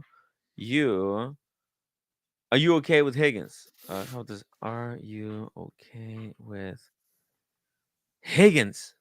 Okay, boom. Go vote, guys. I want to know, like, what's people's take? Interesting character. He's a very interesting character. He's addicted to watches. Always great for some watch talk. You get along with him really well, OC. You're like do. 2 peas in the pod. I get along with most people in the community. Yeah, you do. And Higgins, he's kind of malleable. He's very friendly, right? He gets along with people. But sometimes he has these demands, right? Like choose Bear over Higgins or Swiss. Stuff. How do you choose between those two? Live streams aren't the place for ultimatums. Ultimatums don't work out. It's hard. Especially, Man. you can't give an ultimatum to a show owner, like a channel owner. Like I can't say, Tim, you have to do this or else. It's and not my it channel. wasn't even my. I had a kind of partnership where I couldn't make certain decisions, right? Well, the dynamic was that Bear was in Archie's ear on Archie's show. So if you weren't on Bear's good side, then he was going to be against you there. Yeah, exactly. So the irony is he ended up being against you anyway. Yeah. Well, it was not gonna. That's why I told Higgins, like, dude, just hold on a second. It's all going to fall apart eventually. What's the rush? But he couldn't take the abuse in the chat. It's hard, honestly. It's you try to do a watch show and it is what it is. Look at this. Donate now is visible under chat. Says that it's 213 out of $200 raised. 6 hours, 27 minutes left. Cool. Look at that. On the laptop, you can still keep donating. Hey, Higgy baby. You're not allowed to call me that. What? No, you don't like that, or you like that? Higgins for me. Higgins, okay. No, how I'm do you just like joking. it? No, how do you? No, I'm serious. If you don't like to be called Higgy baby, I'm not gonna say No. baby. It's okay. You called me Jonathan when I was on your panel. Do you remember that? Yeah. But I mean, I don't know. No, all good. It's all cool. Okay. All good. Cool. Okay, so yeah, we are having here This is exciting. The cardboard box. Fucking long. What is this? It's a weird shape. Look at the shape. Look at the shape of this box, roommate. It's not standard. Mm-hmm. It's not square. No, it's not a standard box, actually. I kind of like it. And the top is smaller than the bottom part. That's just Yes, and the trick is if you remove the top. By the way, I'm wearing my beloved Porsche watch. That's the watch that got you into all those trouble with the 0000. Yes, that is the watch that got me in all the trouble. Usually that flap falls down if you open the outer box. But nice. This has been stored away after it has been purchased. So my watch is from 2011, and this has been stored away and didn't get a lot of use. So that is why it's not really properly falling down. I kind of like it. It's presentation. When you take it off, like it welcomes you. Like, hey, look at this. I'm ready here for you to open me. Totally. Huh? Whoa! Look at that top of the box. My God. So yeah, that is leather with embossing of a tourbillon. Fuck, man! They went above and beyond with the presentation on this one. You like that, roommate? Holy moly! Like it? But that is not the standard line. Yeah, the box is pretty cool. Look at the box, right? It's really crazy, right? Yeah, they're outdone themselves. So even the reference and serial numbers are here on that back for the warranty paper. Oh, whoa! Look at this. It's a passport. And you can see how the seller was careful that those two booklets are not rubbing on each other. So he made something protecting here inside. I haven't told the story. When I met the seller, I wanted to try on the watch. And the only thing that I got, and I think I sent OC the picture, he didn't allow me to put the watch on my wrist. He was still holding the two bracelet halves in between his fingers, and the watch was hovering over my wrist. So he was very particular, not having me touch the watch at all physically. Wow, that's he's very careful, man. This is like, yeah, but that's exactly the kind next of level seller that you collector. want. Yeah. So he's using his thumb. He's getting oils on the paper. He's not taking care of this at all. Yeah. I'm not careful, but I was wearing the watch, and the funny thing is, he told me after we made the deal, he told me, you can put that watch easily in the safe for another 10 years and probably make good money out of it.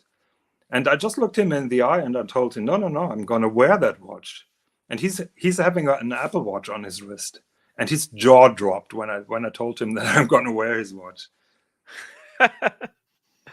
That's amazing. And these collectors, the German collectors, man, it's the next level of like meticulousness now. The obsession, the watch addiction. It's yeah. 1 second. So I was gonna say, Lange is the epitome of German watchmaking, the creme de la creme. There. Yeah, I would say so. And you have to keep in mind, back in 1994, when Lange introduced their first collection, there was the Holy Trinity. There was no Richard Mille or Gröbel Fusee or Uhrwerk or whatever. The Holy Trinity was Patek Philippe, Vacheron, and AP. And Lange just went straight and competed with the best of the best. Yeah. So it was a broad attempt. But they were given a lot of help, when they were relaunching Lange. A lot of manufacturers helped them out with equipment and stuff. What you have to know is, IWC and JLC were part of a German industry conglomerate. IWC almost were bankrupt after the quartz crisis, JLC the same, and the German company VDO that make the instruments for car dashboards, they bought those two manufacturers for cheap. And after Mr. Lange got his company back, he reached out to that group, and Lange was integrated as the third sister of that group. So it was IWC, JLC, and Lange being part of VDO, or LMV. That was what it called. And then Mr. Blümlein, Günther Blümlein, was the CEO, became the CEO, and he's the very important part of Lange being successful as it is right now. Man, Lange is killing it, honestly. They're doing good stuff. That's Do it. Double split was definitely, crazy yeah. that they released last year. Let's see what this thing is. Statue of this watch. Holy shit. It was nice. Double split was not last year. You mean the chronograph? With the chronograph. Odysseus. It was a single split? Yeah, Odysseus split. Yeah, it was a split. Yeah. The Odysseus. Okay. Man, the presentation too, it was wild. Okay, let's see this thing. Here we go. Oh, it's a tourbillon? No freaking way. Oh, it's not in the watch is not there, but I want to show you. Yeah, what's this? I want to show you how anal my seller is, because usually you have those holders like that, and then the leather parts are sticking together. So what he does is put some paper and put it that way, so they are not sticking onto each other. This is insane. Let's see. This is like, again, that's exactly the seller that you want. But now this is the kind of guy on you my own want to buy a channel, watch. I made a present. So, but I guess that you want to see the watch right now. Oh, I think we're ready. Oh, okay, yeah, that's insane. That's So that is the Richard Lange, it's called. This is one of the series. Richard Lange, Tourbillon pour le Mérite, it's called. Okay, so you have a dial. You have a dial on the right. That's the hours. Yeah. Yes. Mm-hmm. And then you have a central minutes hand. Yes, and a second hand That is connected to the tourbillon. And a seconds hand that's on the tourbillon on the left. Wow. Yes. It's a 1 minute tourbillon. Now, but what happens like when it gets to like past 7 o'clock? Like there's no hour markers there anymore. It's like you can't. That is true. I'm going to show it. Going to show it to you in a minute. What do you mean show it? You know the reply, or are you really curious asking that question? I think you know the reply. I mean, I think he's looking at the dial and he sees that there's a cutoff, and it's really very. Give me a second. I'm going to open the bracelet because I would like to show you the movement. I'll be back. What do you? Whoa! Careful. No, I'm here. What are you going to do? Use the tools to take the bracelet off? Shout out to the German streams. Yeah, no, I'm opening the buckle. By the way, are you a fan of Watch Ragazzi, Jonathan? Watch Ragazzi. We got Pooley in the chat. Pooley is the. I know Watch Ragazzi. Yeah. Pooley is the recipient of the He's incredible. He's a little bit too much Rolex. Daytona Le Mans. Too Rolex heavy. Rolex is boring. Okay. What? I'm wearing a Daytona. I love Rolex. Rolex, please. Holy moly. I'm trying to show you the movement. So you can see the engraved balance cock with micro perlage. I'm trying to pinch. It's a family show. Is the pinching working? No. No. Okay. But yeah, so kind of careful with the microphone. I think you put your hand over the microphone. Oh yeah. So pour le mérite means that this watch has a fusee and chain. And maybe OC can pull up a fusee and chain, a diagram or something. Yeah. And Tim can do it. You know, the first time I've seen fusee chain was on Romain Gauthier. That is not a fusee. That is a cam, a snail cam. It's not a proper fusee. Oh, yeah. Really? Oh, damn it! What is this? It's like accepting. No, this is not a proper. This is a cams. It's a snail cam. It's not a fusee. Oh, damn. Okay. It kind of looks like it's not a tourbillon, by the way. Yeah. Damn. Okay. Fusee chain. You know, I think who makes fusee chain? Zenith. Type in Lange. Yeah, Zenith also has a very nice fusee chain. Yeah, this one right here, because it's like a conical. You can really see. Mm-hmm. So yeah, here you can see the cone, which you can't see on the Romain Gauthier. Yeah, the Zenith is really nice. So yeah, it's not a tourbillon, and this is a Zenith. Fair. Oh, hey.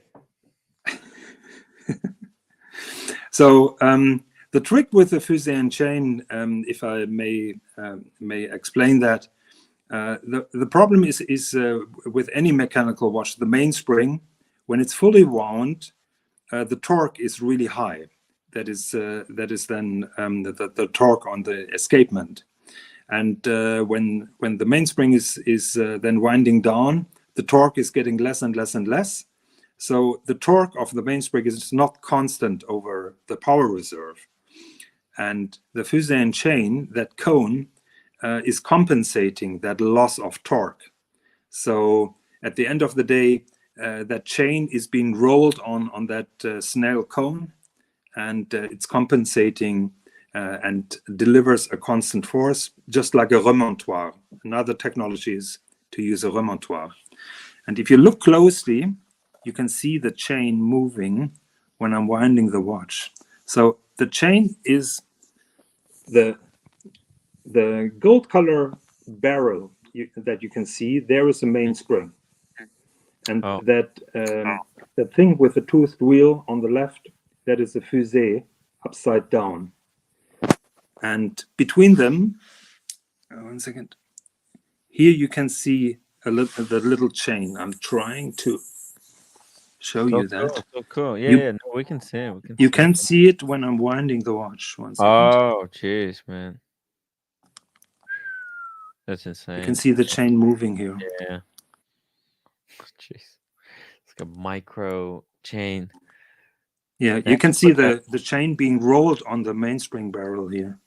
It's insane. Like, what do they do? Like, they put it together on a microscope. It's one of the most microscopic, most finely finished. When they assemble those chain parts, they have to have a little gap between the chain links, and they didn't come up with a solution until they found the solution. They put little sheets of paper between those, and then after assembling the chain, they're burning the paper, and then you have the gap. What? It's crazy. I like the different sizes of the perlage. Like I like you have the Glatsuta stripes, and then you have the big perlage on the right. Then you get the smaller perlage.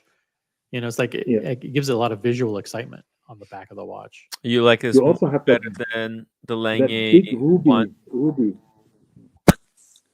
You have that big ruby bearing. The big ruby in the middle. Yeah. You know, with a chaton. Yeah. Oh, this is gonna be good for comparison, because this is one of the watches that Russell has, and he has also very similar kind of stuff. You know, the kind of finish it is. You know, with these giant. And you can also see the Fusee chain here. But I will say it like that. Russ's movement is not as pierced out as mine. So they improved Russ's movement, and you can see the Fusee chain a little bit better visible in on my movement. Right, because this is the Fusee chain right here, right? This is, but it's not skeletonized like yours. Yeah, yours is continued skeletonization into the main body. It's more pierced out. Yeah, it's not skeletonized. It's like how Lange. It's the same movement, but the plate has different cutout. That's wow. Look at that, huh? Very interesting. It's a very interesting side by side. It's like the same movement, right? It is the same movement. Yeah, it's virtually the same movement. Yeah. Wow, that's impressive. But Russ's movement has Russ's movement has one extra function that mine doesn't have, but then vice versa, because OC in his eternal wisdom pointed out to a very important point. Yeah. So 1 second, I will drop the iPad. I'll be back in a second. Problem. Whoa. Hey, meantime, I'll pull up another image. This is the watch that Russell has. That is the first Paul Emeritte from 1994. Classy. The first one. That's like the OG. And then Higgy baby, he's got like the future iteration. Because this is what they're different. By the way, the dial is not that gray. It's more silverish in real light, but it's now in the middle of the night, and I am having artificial light. So OC now asked a good question. Before you continue, real quick, Casey Jones, Brooklyn, $2 super chat. This is not as nice as a Hulk. Thank you very much. America 5726, $10 super chat. Congrats on this incredible piece. I've always loved Lange, but they lost me with their recent insane price increases. I canceled my Datograph allocation. Even the inferior Patek Philippe brand is dead to me. Whoa.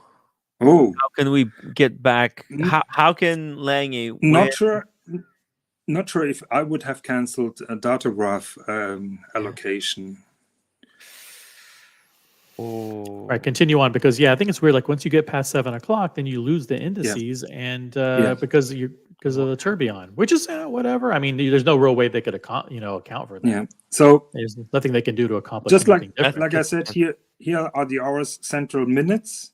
And it's a regulator, right? It's a regulator dial, exactly. And I can tell you, I'm owning the watch now since a couple of days, and I can read it fine, so I don't have to translate it anymore.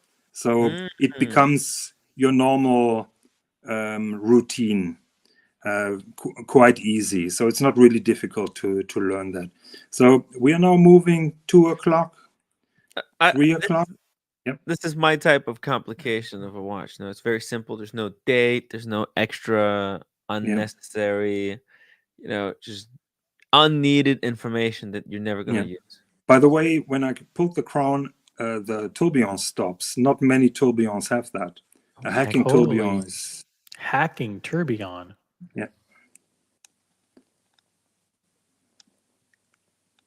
Damn. Thank you, America, for the super chat. So we are now at 4 o'clock. Now have a look at this segment of the dial when it reaches 6 o'clock. What? Something's going to happen? It's going to break. Yeah. Of course. Have a look. Oh, it's going to jump. It's going to jump from... It's going to jump past it, yeah. Shut up. Shut up, Tim. Whoa, what just happened? Wait, what happened? Oh, shit. Yeah, it's pretty cool. It's pretty cool. So Swiss cornered the term. Swiss cornered the term that is a flip-flop dial. Flip-flop. So part of the sub-dial pops out, flips out. That's insane. Yeah. That's honestly like... And it flips back after 12 o'clock. So it's symmetrical. So it flips out at 6 and then it disappears. It's going to disappear now. So it stays on for long. It stays on for a really long time. Look at this. At 12 o'clock on the dot, on the heartbeat. It's gone.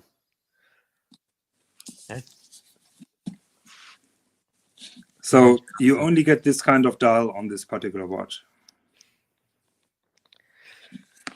It's pretty crazy. I think I remember doing the live stream where I've first seen this watch in person.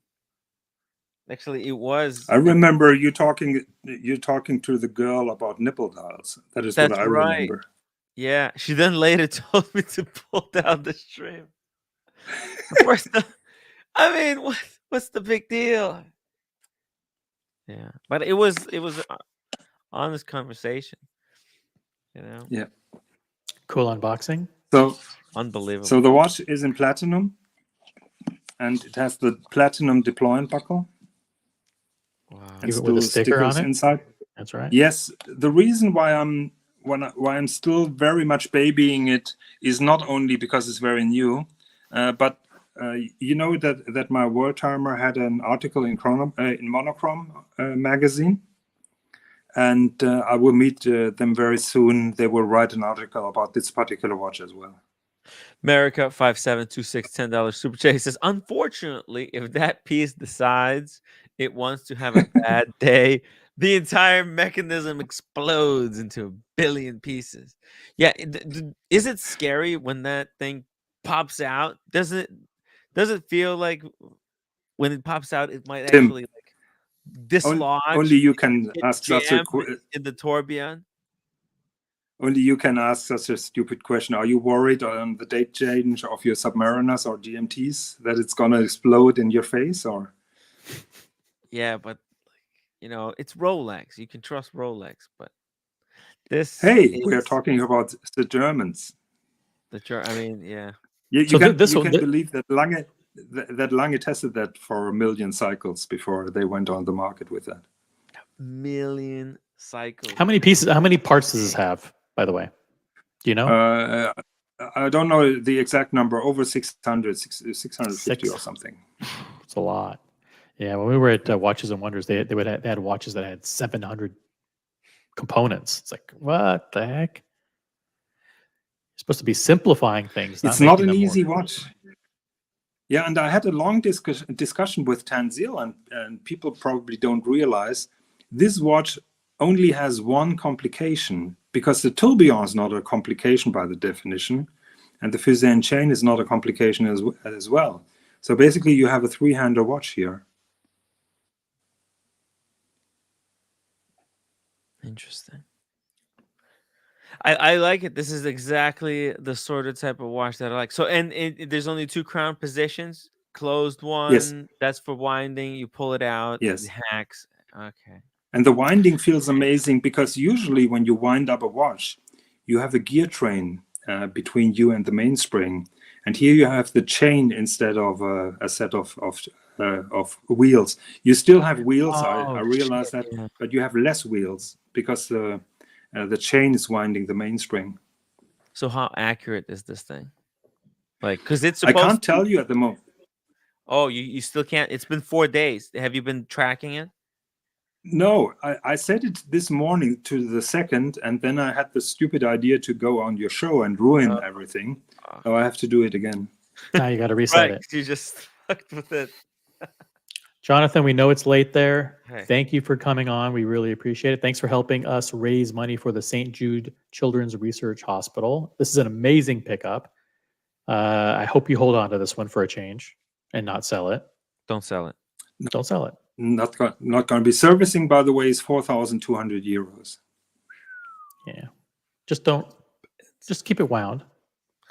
It's not going to break it. The thing is, it doesn't have dates. It doesn't have all kinds of crazy perpetual calendar and a chronograph and none of that nonsense. Throw that bitch on a NATO strap. How about that? That would be fun. Like a pink NATO strap.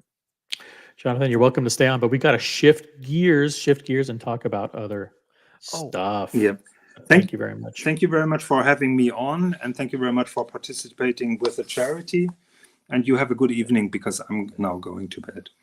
Peace out, Higgins. Thanks for coming on. Yeah. Bye-bye, guys. And bye-bye to the audience, and thank you very much for supporting the charity and for your comments and super chats. Bye-bye. Cool. Sure. Thank you. Higgins is back. Very interesting guy. Very interesting character. That Higgins guy, he's a very controversial, very, very interesting, very, very controversial. By the way, I asked the audience, are you okay with Higgins?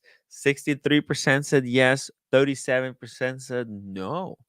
They're not okay. Guys, I would love to know why you like Higgins or why you don't like him. Let me know in the chat. I'm going to pull some of those up. Maybe the chat, maybe the audience is very much used to drama. They're used to drama and watch news and stuff like that. They don't listen. Got to do watch talk once in a while. Oh yeah. We gotta pull this thing up. Did you see this? See it? Oh my God, the vegetables are here. The vegetables. Holy crap. What is this? What is this? It's one of the scariest documents I have ever seen in my life. This is one of those things I look here, and this guy is an LLC, I see myself. Okay. Here's a Beckertime. Could have been Tim Wright. It's so close. Half the letters are already in there. So it could have been me. Rolex versus Beckertime LLC. Beckertime. Yeah. In the Court of Appeals for the 5th Circuit. Mother effer. Great job reading that. Yeah. This is crazy stuff, you know. This is wacky stuff. Oh my God. What does this mean? What is this and what does it mean? What it means? Yeah, great question. Appeals from the United States District Court for the North Division of Texas, USDC. Look at this. Before King, Willett, and Douglas, the circuit judges. Dana M. Douglas, circuit judge. Look at this. So just to give a little bit of background on this. So you guys might have remembered there was this little company in California called La Californienne, right? Or whatever the hell they were called. They were taking Rolex dials and they were painting them funny colors like pink and I remember those. Turquoise. Yeah, they're called La Californienne. And Rolex said, listen, you can't do this to our dials. This is trademark infringement. And sued them and basically shut them down. Blasted them out of a cannon. Said goodbye to them. But what people don't know is that they also sued these guys at the same time. The same time that they sued La Californienne, they also sued these guys, Beckertime, which is a gray market dealer, or a jewelry store, whatever, in Texas. They're a watch dealer.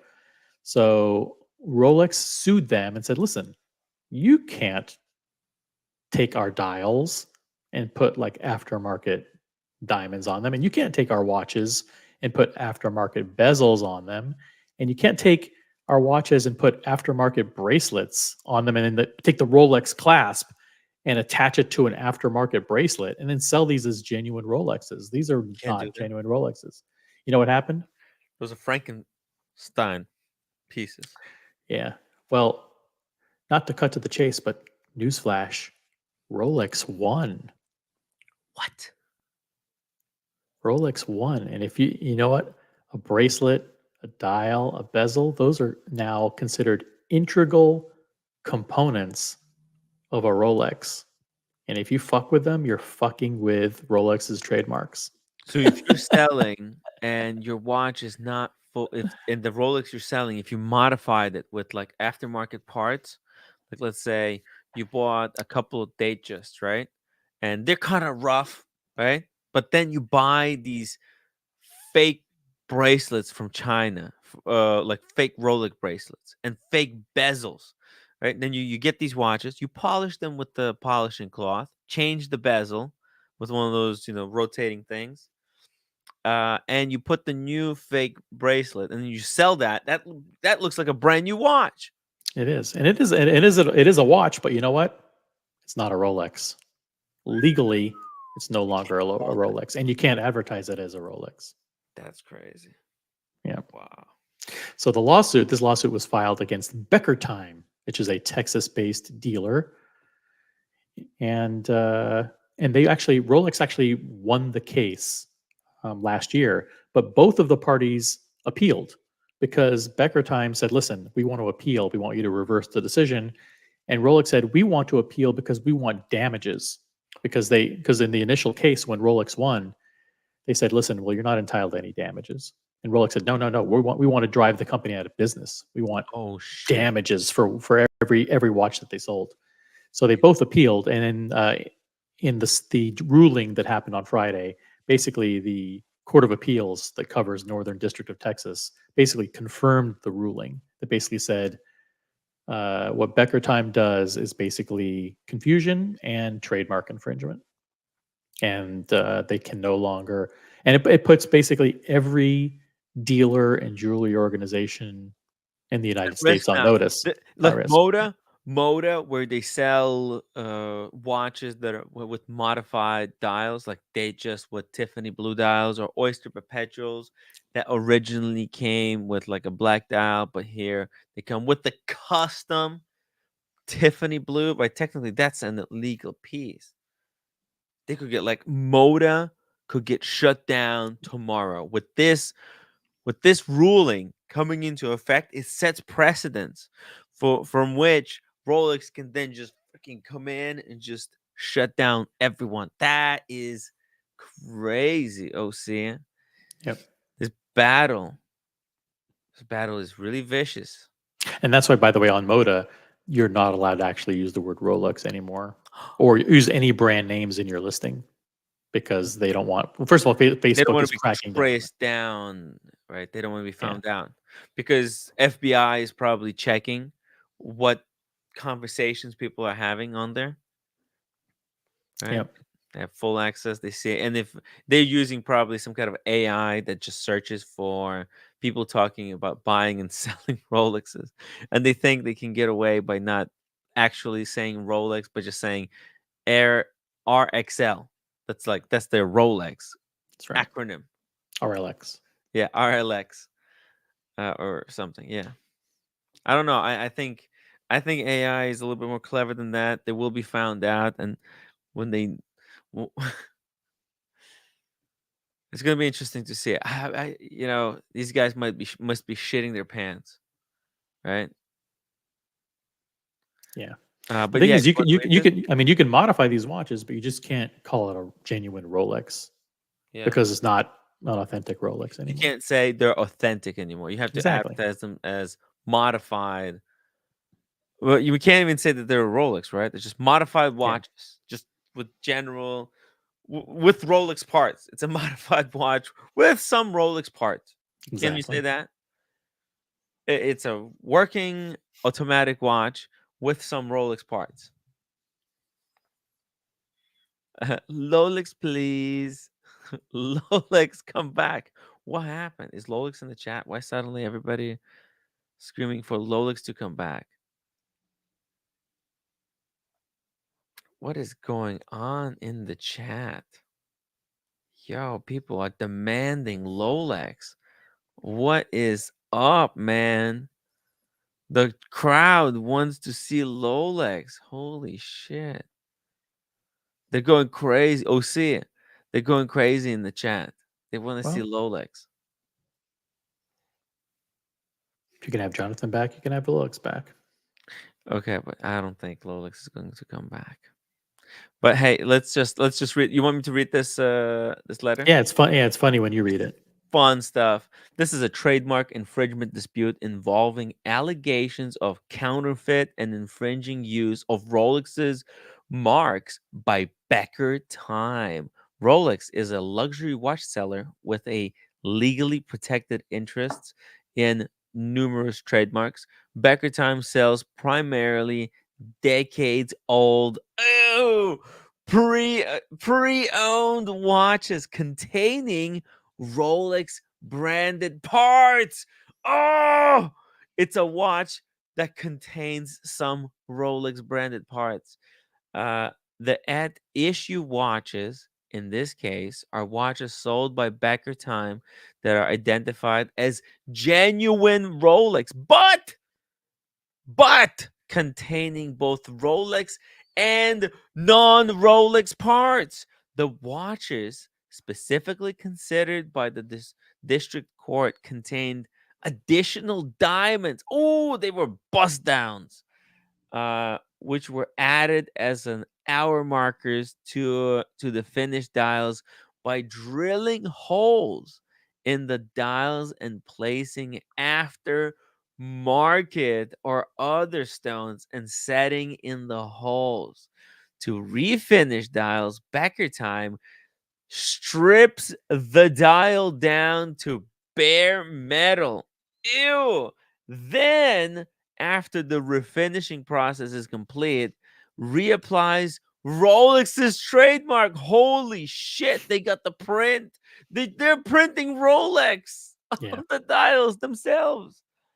These modifications are not performed or authorized by Rolex. Interesting. Just to be clear, the ruling was complicated. Actually, if they strip the paint off of a Rolex dial and re-put Rolex on it, that is considered counterfeiting. Okay, the court ruled that's basically trademark infringement and counterfeiting.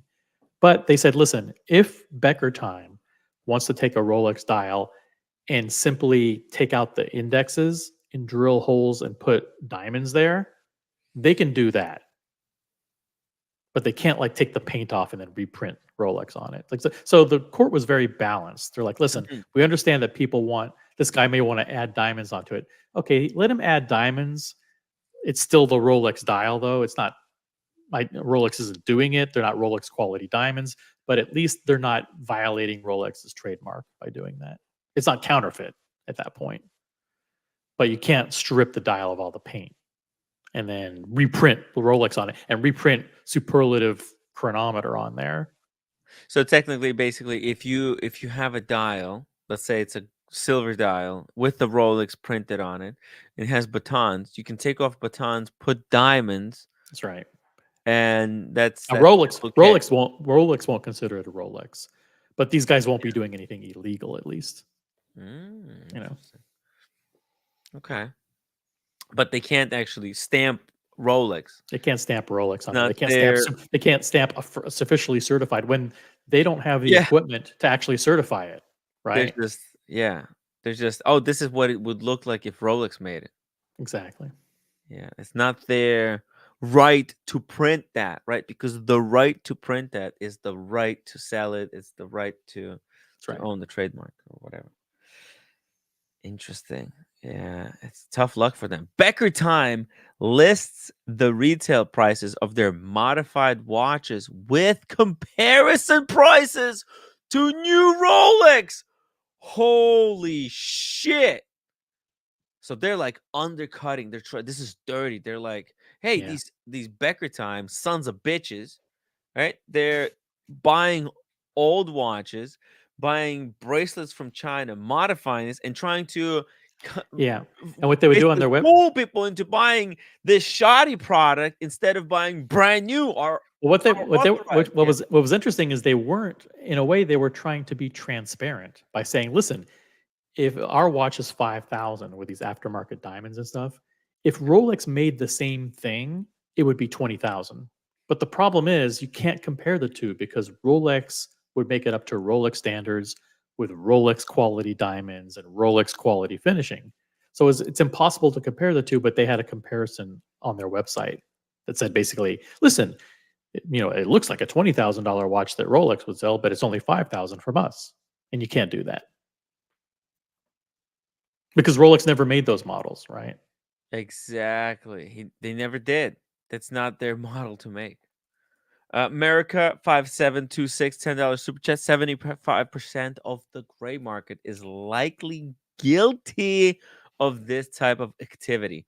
Rolex could take a chainsaw to the entire gray market with this precedent CPO strategy. Part 2 engaged. Ruthless and effective. My Yeah. God. Part one, well, actually, part 0 was taking out La Californienne to pave the way for the Oyster Perpetuals. So they did that. That was ruthless. Wow. Strike 2 was Rolex CPO, and now Strike 3, go after aftermarket.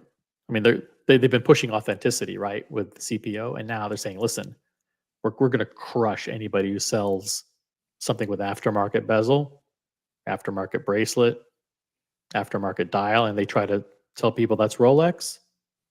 Not going to happen. Daniel Katz 279. If they stamp Daniel Katz, okay. Yes, it'd be available at Marshalls and TJ Maxx. That's funny. He's back, baby. Daniel Katz back. is on fire. Hey, Daniel, how much super chat to see your foot that was bit by the ant? How much you guys want to see it, Daniel? Man, it's gold. Actually, It's like transition to almost that. five. I'm gonna jump off for a bit. Maybe you can other panel members can come on and we can pick this up later, or you can pick it up while I'm No, gone. sorry. That was it something I said? No, it's just the Higgy thing ran way long, and I got to jump off. Oh, you just gotta go. Okay, no. If you gotta go, you gotta go. Someone else jump on, change the It's subject, cool. It's and cool. lead I'll the do show in a something else. different No, I'll direction. keep going. I'll keep reading this this thing. It's hilarious. Peace out. We'll see had to go. Let's read this thing. This is just cracking me up. I think I was pretty good at reading it. I'm not the best reader, but I gave it a shot and I think it was entertaining. So let's just keep going with this thing. If I'm not gonna read it, nobody else is gonna do it. So here we go. Beckertime lists the retail price of their modified watches with comparison prices to new Rolex watches. But for the watch considered, the district court found that Rolex has never sold a watch matching the description provided by Beckertime. The at issue watches contain at least one Rolex trademark and aftermarket bezels not made or endorsed by Rolex, including bezels with added diamonds. Beckertime further applies, I'm not sure what that means, aftermarket bands or straps not made by or endorsed by Rolex that sometimes include a genuine Rolex clasp. Oh, so the clasp could be real, but the whole bracelet could be fake. That's a possibility. Clasp or buckles displaying Rolex's trademark. The parts Beckertime adds to at issue watches do not bear any markings, including Beckertime is the source. Further, the district court found that the parts replaced, such as the bezels, dials, and bracelets, are integral and necessary to the issue watches. Hey, here we go. We got some backup. Daniel! Hi. Boom, here we go. Daniel, how you doing? I can't stay too long because I got Sorry. a phone call to add to the mess in the estate thing, and my accountant quit on me. So the family accounted. Yeah. And the same with my brother and a sister-in-law from hell, which I won't get into. So, but I'll just say quickly about the trip.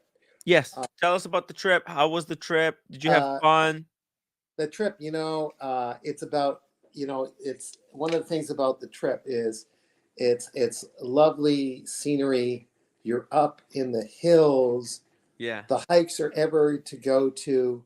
You can climb through the dirt road, which I did. I was sweating and my acid reflux acted up on me. And with those two women, you saw the pictures of it. Oh, they were gorgeous. I have an image. Let me pull it up. Oh, is it? Oh, Yeah. yeah, with them. We're hiking Incredible. up the hill and down like almost a vertical drop. You breathe actual oxygen, clean oxygen, Yeah. not Oh, the clean one oxygen. Yeah. filled with chemicals. It's the rainforest, and then you come Yeah. back, you have a shower, and then you're sweating within seconds of having a shower. You go Yeah. back to change your clothes, and don't forget, I'm being in the moment. It's about not worrying about the forward, worrying about the future, worrying about the past. America knows this. It's about He told me- living your best That's life. right. America has already Yeah. explained to me. I didn't even have to go. Just No, look at you're the my map. hero, Daniel. You with the way you But- just take off for an adventure, Yeah. your But America's your yeah. travels inspire me. That's good. Well, you're a great hiker, Tim. Some think that you're the Mahomes. Yeah, I need to start The hiking Mahomes again. of hiking. But I come back after the shower to change my clothes. And of course, I'm supposed to be in the moment. And I Yeah. find all the clothes are wet. Everything is wet in Oh, my tent because of the humidity of this beautiful rainforest oh on a my. beautiful sunny day. Wait, did So you what leave do I them like change into, Tim? I think if I wear wet clothes, I can catch a cold and catch a flu and die. Oh But wait my a minute. God. I gotta be in the moment, Tim. I gotta be in the moment. Just go with the flow. Dude, And that's how inner anger is coming out of me. Damn it, Tim. Daniel was on the brink of exploding the entire time he was there. I was about to Sometimes look, this is like that Serenity Now. Did you watch that episode of What's that? Seinfeld where George Costanza's father he just kept saying Serenity Now, Serenity Yeah. Now, right? Serenity Now. Yeah. Yeah. You know So- how and then Kramer found out it's Serenity Now, insanity later. Okay. Better. Yeah. You So- have to let it out. You have Right. to let it So out. sometimes, you have to let it out. Nothing's perfect. So even though I'm talking about, Edgar Tolle, I don't even know the guy. I read a few phrases, but about, we all are different personalities, but deep inside there's a person in us that's the real human in us, which, Yeah. serves our humanity, fellow man, and all that's very nice. But when you have wet clothes, I was more insanity now and philosophy later. That's what I was. Oh, And then these insects, they expressed their love for me. So Well, wait. Did you have to get evacuated out of there earlier than your trip was ending No, because of the insect bite, or was the trip no, over? no. Or was that the last thing that happened to you It was before the you had last to go? thing. It was Wow. like the Last Supper. It was the last thing that happened to me. Okay. Wow. So- Before leave, I mean, you had such a great fun, Yeah. and you were Yeah, going to but- leave on a great note, but then they. Now I was wearing my two watches at the same time, and then my fellow yogi says, "Oh, the guy's wearing two watches," and Oh, you were wearing So, two yeah. wristwatches? yeah, the two, Double the fisting, let's Steinhardt, go. the Steinhardt you want me to lose, and my beloved Seiko enamel. You should have thrown it from the highest Oh, peak, yeah, from the right. highest mountain in Costa know what? Rica. You know what? That's what should happen to that Steinhardt. Okay. Thank you so much. There, So I put the Steinhardt, watches- Rolex for a guy who wants to go up to the mountain and climb down. Steinhardt is for people who want to climb up to just throw it from there. Right. Let's not talk about people that are at a good stage and that they're trying to work on their advancement, improvement, and I'm just trying to put down my watches and do my yoga and work on my decline. But saying that, I put my watches down on the platform, open air platform, beautiful Open platform. air platform, okay? Yeah, like it's got a roof but no walls, right? Huh. And you get to see the beautiful scenery, the distant hills. And so, I'm doing my yoga and you're with all these great critters. You can hear the sounds of the cicadas while you're doing the yoga. I'm sweating and the ants and the spiders are expressing their love for me as I lie down. and that's how I get that big infection on my foot. Damn. Oh, so is it getting worse or is it getting better? Well, it turned into a football, into a football yesterday or 2 days ago, and then I had a needle put in by a beautiful young doctor who came to the hotel. Paid her $150 for her to put a needle up my butt. Wow. So that's what, like codeine. Codeine? To get it down. Is that like an antibiotic? What is that? It's more just getting the swelling down and then solve the situation later.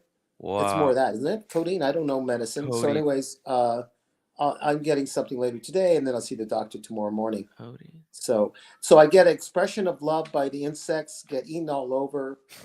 No clothes to wear because it's all wet. Codeine. It's a narcotic, high risk of addiction and dependency. Well, hopefully that's just for a little while. That's for people that are in constant pain. And then on the last day, I'm coming home. Not to bore everybody, I'm coming home in a shuttle to the airport, and there was traffic there. And the driver says there's usually no traffic there in Spanish. And there we come across a body underneath a bus with a sheet over it, and a motorcycle at the back of the bus, and the helmet's gone, and the rest of him is all over the place. So it's like, what a way to go. What? Wait, on the way to the airport. When was this? Today, this morning. What the hell? Yeah, motorcyclists, they drive worse than you hike. They go in and out of lanes and everything, and they're like playing Russian roulette, I guess. So, Jesus. Yeah. You know what? That could have happened to this guy. This was earlier today in Buckley's neighborhood. Some guy went to buy a watch. Yeah. And he met the guy on like at his house. The guy drove to him, said, "Hey, okay, let's do the deal." And then he just took off and jumped into the car. The owner of the watch jumped onto the hood. He could have died in this. Like the dude could have driven over him. This is risking life over a watch. No, over a watch. Yeah. Wow. The guy drove away anyways. This he didn't succeed. Obviously, the guy drove away, right? Yeah. Okay. But what happened to you? Yeah. Well, we just experienced it. Walked by. The guy was underneath the ground. He obviously, once you're gone, you're gone. He didn't feel any pain.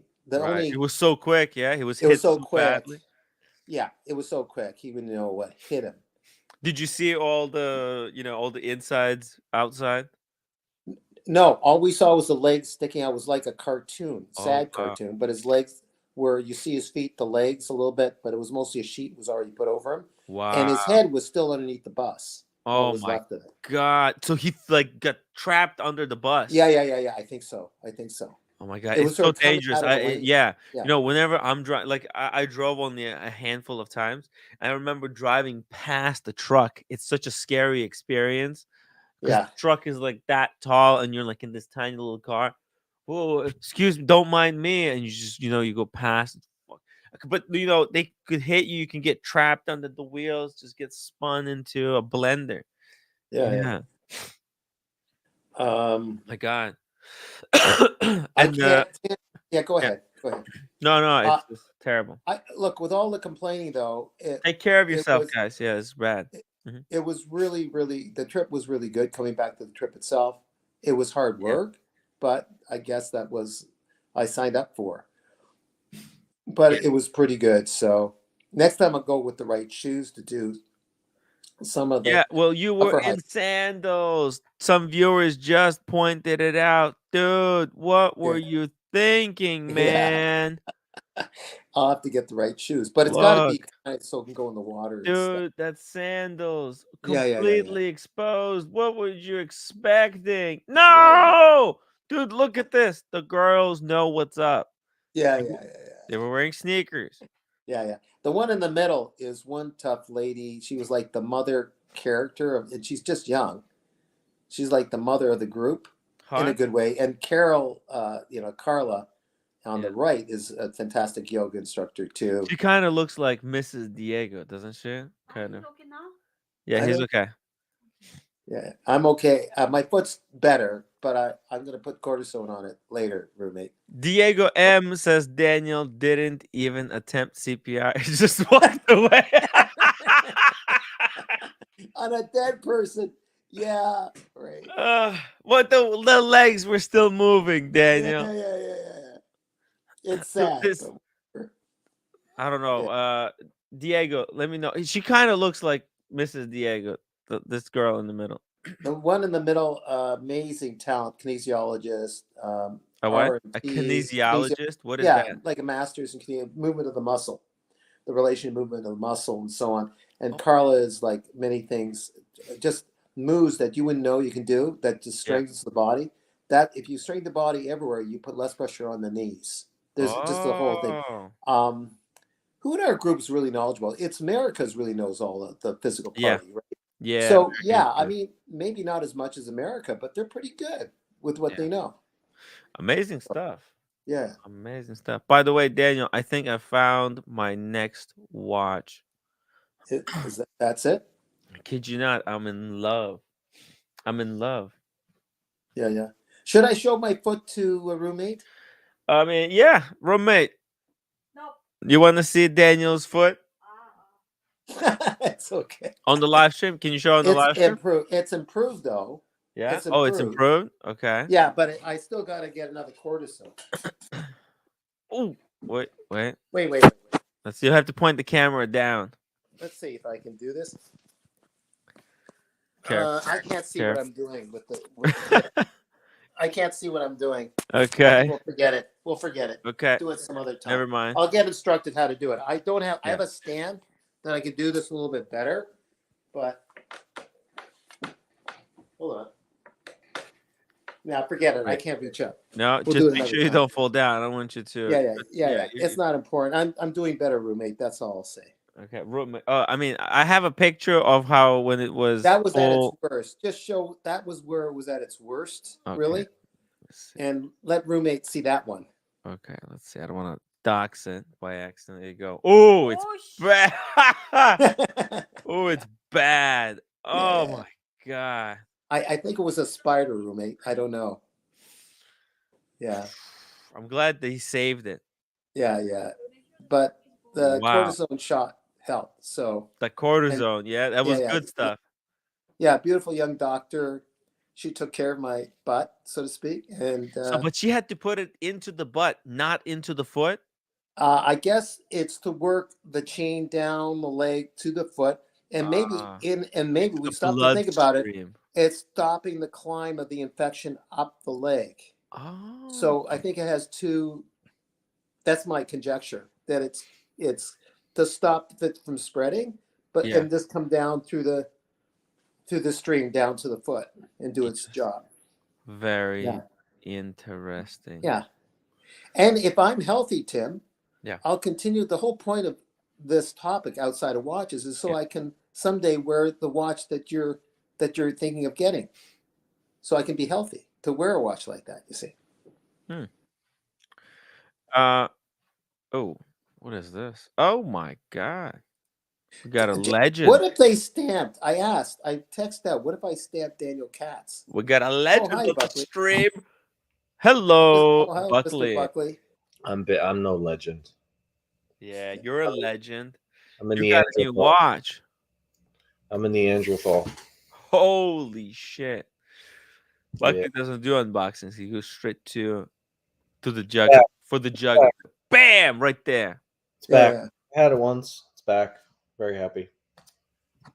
Buckley, was it you that sent that video about the guy that tried to stop the guy that ran away with his watch was it Long Island or wherever it was?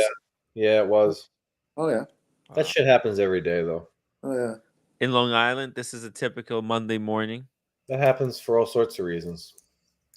Watch jacking. Massapequa is a good area, though, so I don't know. It's a really wealthy area. It's a high end. I wouldn't say it's wealthy. I'd say it's like It's a Rolex level. It's not like paddock wealth. it's like middle class, middle upper class. Yeah, I get it, because there's places like that in Toronto.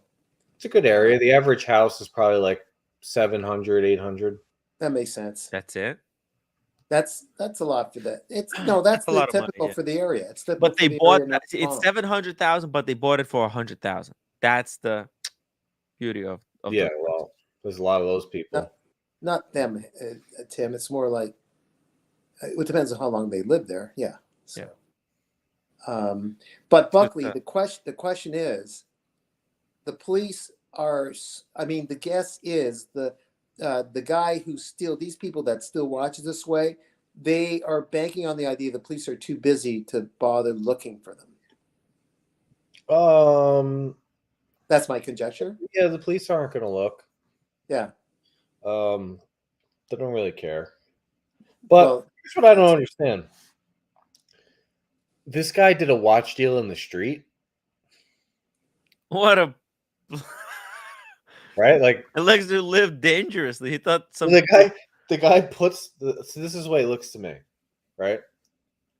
Guy pulls up, puts his car in park, rolls down the window, and is like, "I'll give you whatever, 10 grand for it." The guy's like, "Okay, great, here you go." Really? I didn't know that. Really? I mean, how else? It's not like he ran out of the house from he got in the car and tried to pull away. It looks like it's like doing it in the street like a drug deal. Oh, I have because he was trying to avoid taxes. He was trying to cut a deal, trying to get maximum bang per buck. It was too good to be true. You can cut a deal and meet at a Starbucks inside. You can, if the guy's coming to your house, you might as well just have him come in the house at that point. Yeah. Tim, if he got maximum bang, he would be dead. It says they meet in the park. The buyer examines the watch and takes off. The seller jumps on the hood but was knocked off. They meet in the park. The buyer examines the watch. See what just happened there? He just jumped into the car, right? No. He's pulling back. Oh, so the window was open. Oh, so I think the window is open. I think he tried to pull away, and then the guy opened the door. That's what I think happened. Oh, because that's his car. See, that's the other guy's car right there, right? Yeah. The bottom line is the guy did a Rolex deal in the street like it was drugs. That's so insane. I would meet only at the bank. Like if it's a stranger. Yeah. Bank. Very dumb. And I want to see the money first. I want the money in my hand. Then I release the watch. Why would you? Yeah. Unbelievable. Guys, I gotta go. Hands fell off. It's a total mess. Look at this, man. This guy everything is flying. Look, sneakers are going that way. Okay, pants are off to his waist. Look at it. What a mess. It's just okay. Hey, Daniel, you gotta go. Take care. Take care, guys. Talk to you later. Okay, bye. Bye, Daniel. Yeah. Yeah, I don't know. Unusual. Crazy stuff. Hey, very unusual. Did you catch the beginning of this stream? The Higgy Baby unboxing? Yeah. What did you think about Higgins? Well, to me, from what I've heard, he's a rat until proven otherwise. Yeah, a lot of people think that. That's just what I've heard. I don't know for sure, but that's just what I heard. If 20 people say it, it's like you got an uphill battle. It's an uphill battle. Well, I want to see Higgins redeem himself. I'm rooting for him. He's good at watch talk, but then he did that thing where he told on me on my AD. He even announced it on the live stream earlier today that he did do it. Yeah, that's a bitch move. Yeah, that's a bitch move. Sorry. Yeah, he is controversial character. He's done a lot of bad, and then he kept going on and on about the trust fund. Like I would have no problem. It would be funny if I had one, right? It would be hilarious. I would have said that, but like, he's very persistent. He's convinced that I have a trust fund. Yeah, I mean, some of it is probably shtick, but if he actually if he actually called your AD and pulled a rat move like that, get fucked. Again, this is just what I heard. I don't know if it's true. Yeah. No, you can replay it. Actually, you could. We could go back if we have a timestamp. I could pull it up and we could hear exactly the move he pulled. Look, I don't like. Look, the thing is, no reason for anybody to ever call anybody else's AD and mention anybody else's name unless you ask them to. I think he wouldn't do it again. Like, well, maybe he would. But I think he felt that I'd done him wrong. So, but at that time, honestly, I had no other option. It was my options were limited. They were asking me stuff that I physically couldn't do. Yeah. Well, like I said, this is just what I heard. So until he can come on and prove that he didn't. Clip it, Mookie. Clip it. Yeah. If he had done that to me, I would have flown to Germany. Yeah. Oh yeah. Oh yeah. I know. And actually, yeah, it's an interesting, very controversial character, as I said before. Very, very controversial. But what do you think about my new favorite watch brand? Or do you want to talk about this lawsuit, the Becker versus Rolex? I mean, you're going up against the most powerful company in watches, ever. You're always going to lose. That's why the gray market will lose, because Rolex is coming in to eat their lunch, take the gray market back. So Roman Sharf he'll be dead. It'll be over. Did you watch Chrono Kev dox the entire backside of the luxury bazaar? Yeah. What do you mean by doxed? Well, he shot the video that shows the entire back infrastructure of luxury bazaar. But what is that? What does it matter? Does it matter? Well, look, if you're trying to see some nonsense back there, huh? Yeah, I mean, listen, if somebody's gonna do a break-in, right? These type of guys, they like knowing exactly how to hit a place and showing, like, it's unnecessary to like do you have, like, that's why I think Mike and Josh might have gotten robbed, because they showed the entire inside of their facility. Like, somebody could look at that and very easily tell where all the security cameras are, where the safes are. Yeah, I mean, listen, the gray market is desperate. I actually just had I just had a little confrontation with one of them today. Oh shit! What happened? I'm not gonna say names, because the guy, after I kind of went after him, he sent me like a message back, professional message, and I know it's not the guy's fault; it's the powers that he works for. But I basically told him that I think your offers are bullshit. The watch collecting community is not going to settle for 30% margins on a modern Rolex. And companies like European Watch Company, Nashville Watch, are paying 15% higher, and we would all rather deal with them than you. Whoa. Yeah. And what are they? Well, this is, yeah. They said basically he basically said those are great companies. Sorry if we offended you. Well, it's pretty. I mean, it's you're just going straight to the point. You're going past all the bullshit. Well, this is what I didn't like. They said to me, "We're buying watches." They texted me, "We're buying watches." Right? Yeah. Send us what you have. Mm-hmm. I'll send you a few that I have. Would you be comfortable consigning this? No. Uh-oh. Yeah. So this is what also pisses me off. I see this watch listed for a certain price. They have one listed at a certain price. Their consignment offer is 15% below the price they're actually going to consign for. And then their buy price is 30 to 35% below what they're going to list it for.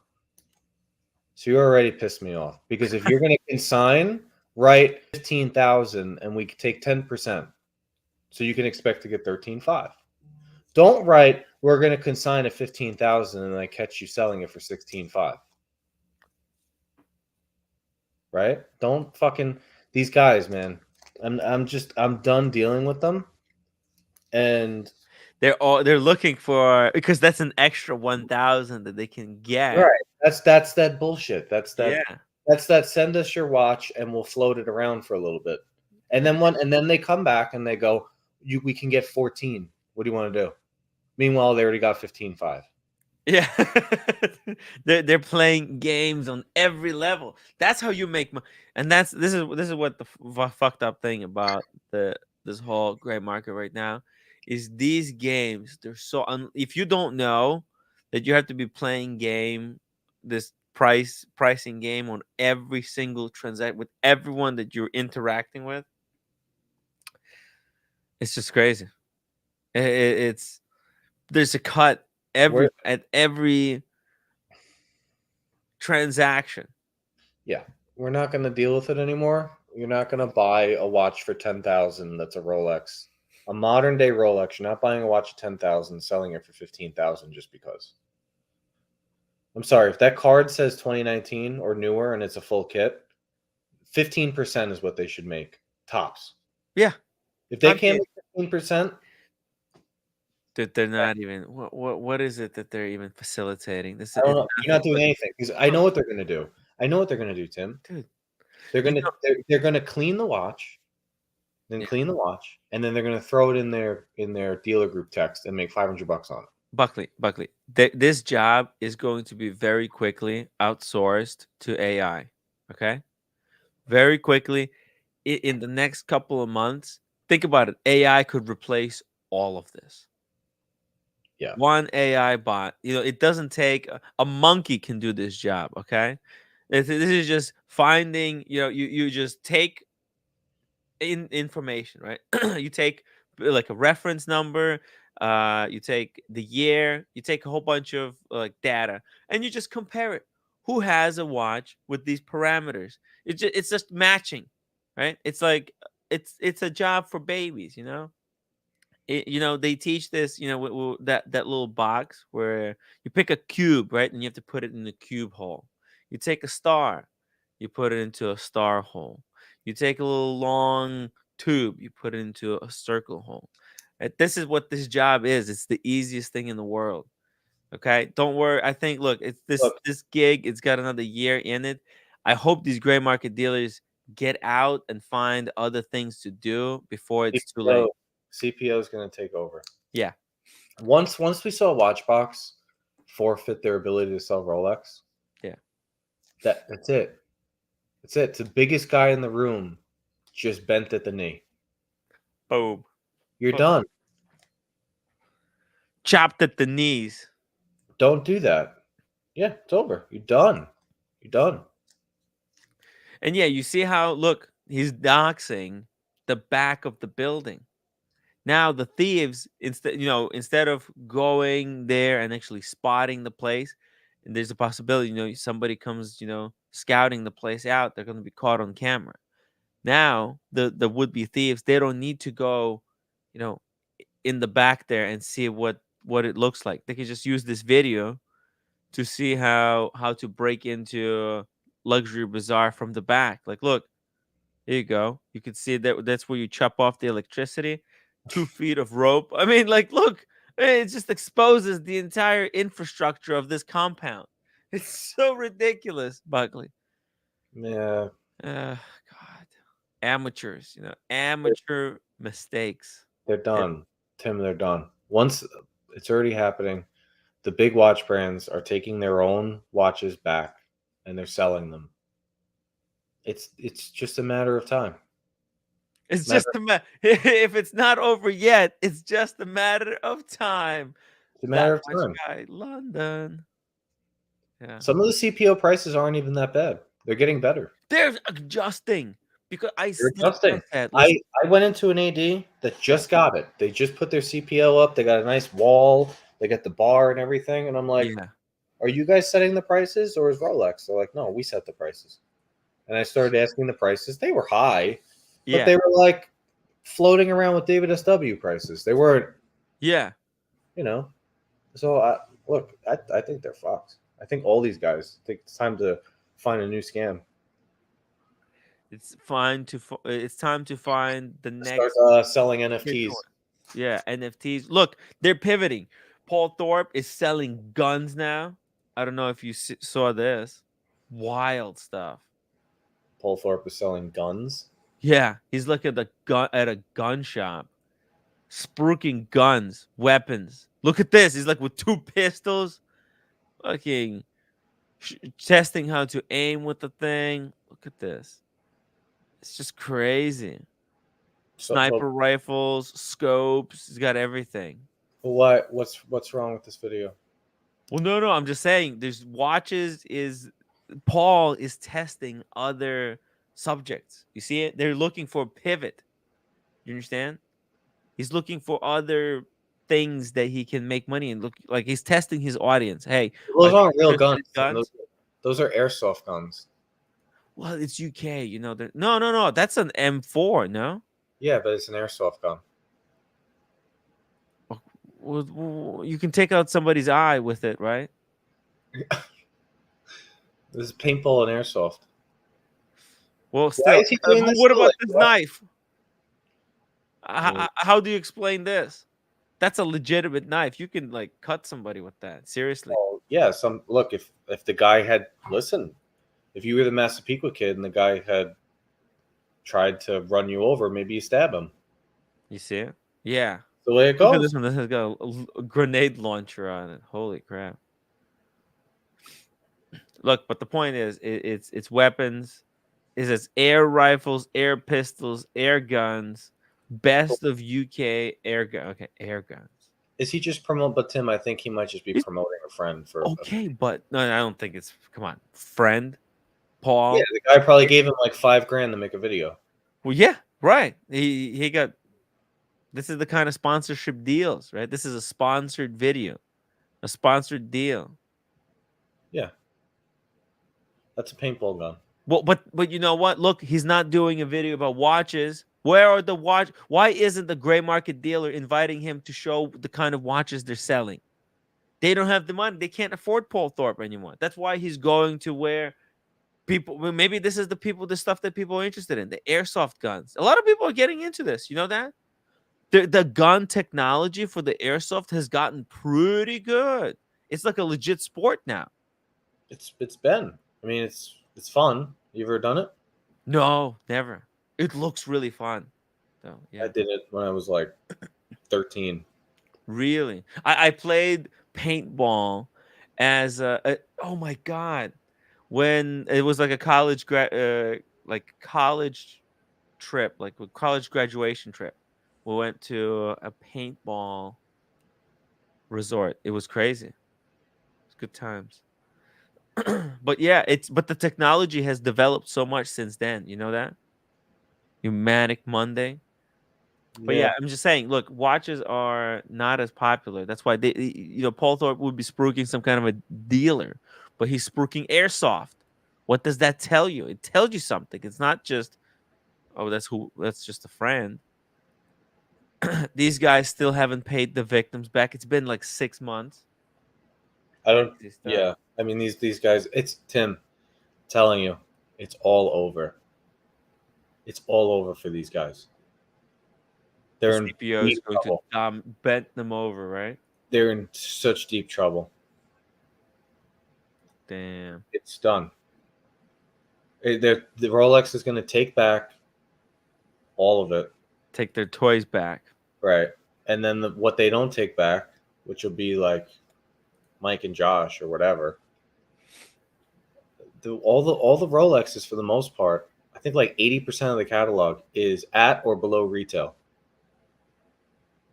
So like it's not a thing anymore. Like you haven't been able to flip a watch for a profit in a number of months at this point. I've been trying to sell a watch. Nobody's buying.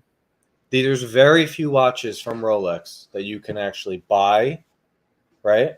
That you can, and then you could sell for a 4-figure profit back to the gray market. There's very few. Yeah, that's it. It's only few key pieces. And the ones that you can, like people are like, you could still flip a Pepsi. Yeah, but you can't get a Pepsi. You know how hard it is to get a Pepsi? You can't get a Pepsi. You can't get a Panda. You're not getting a yellow, gold, green dial date. The dealers have seen one. What are you going to do? You're going to buy a yellow, gold, green date. You're going to go make $5-8 when you flip to the gray market. And then what? Never wearing the watch to the AD again? Guess what? They know you're a flipper. It's over. The whole thing, Tim. You're exposed. They exposed you for a flipper that you are. I just had dirty, nasty flipper. Tim, I just had this conversation with them. Literally told me on a weekly basis we would have hundreds of people between the age of 17 and 25 coming in here asking for hard to get watches, buying anything they could. We knew it wasn't sustainable. Now none of them come in. They hired more sales staff to be able to handle the demand, and now they have demand dried up. They trained all of the staff. Yep, they have all these salespeople standing around doing nothing because those people aren't coming in anymore. Damn. Look, it keeps going down. It's going to keep going down. It's really, there's no, it's like 1 month, right? Yeah, it's net negative. It kind of had a wild swing here. Who knows why? For 1 week, it just jumped up for no reason, but then it's just cratered back down. Past 3 months, it's just fucking imploded. Look, this Watches and Wonders is going to decide. I wonder how. Look, the Swiss watch industry has probably been watching this trend. They're not idiots. They think ahead. So I wonder how they're going to respond. If this Watches and Wonders, we're going to Watches and Wonders. By the way, the Tim Wright channel is proud to tell you that as of the moment, we're at least going for 3 days. Okay, for the 3 public days, Tim Wright LLC is going to be there, bringing you guys back-to-back coverage, just grinding it there. So, become members, upvote the stream. We have so little upvotes. The Higgins show at the beginning killed the vibe. You know, he wanted me to do a fundraiser. So we fundraised over $200 for St. Jude's Children's Hospital, by the way, Buckley. That's pretty fucking cool, right? Yeah.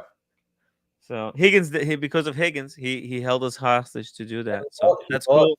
I'm not taking anything away from him. He bought an incredible watch. I mean, and the way that he showed it, the way he, went, and he's very meticulous. You got to give credit when credit is due.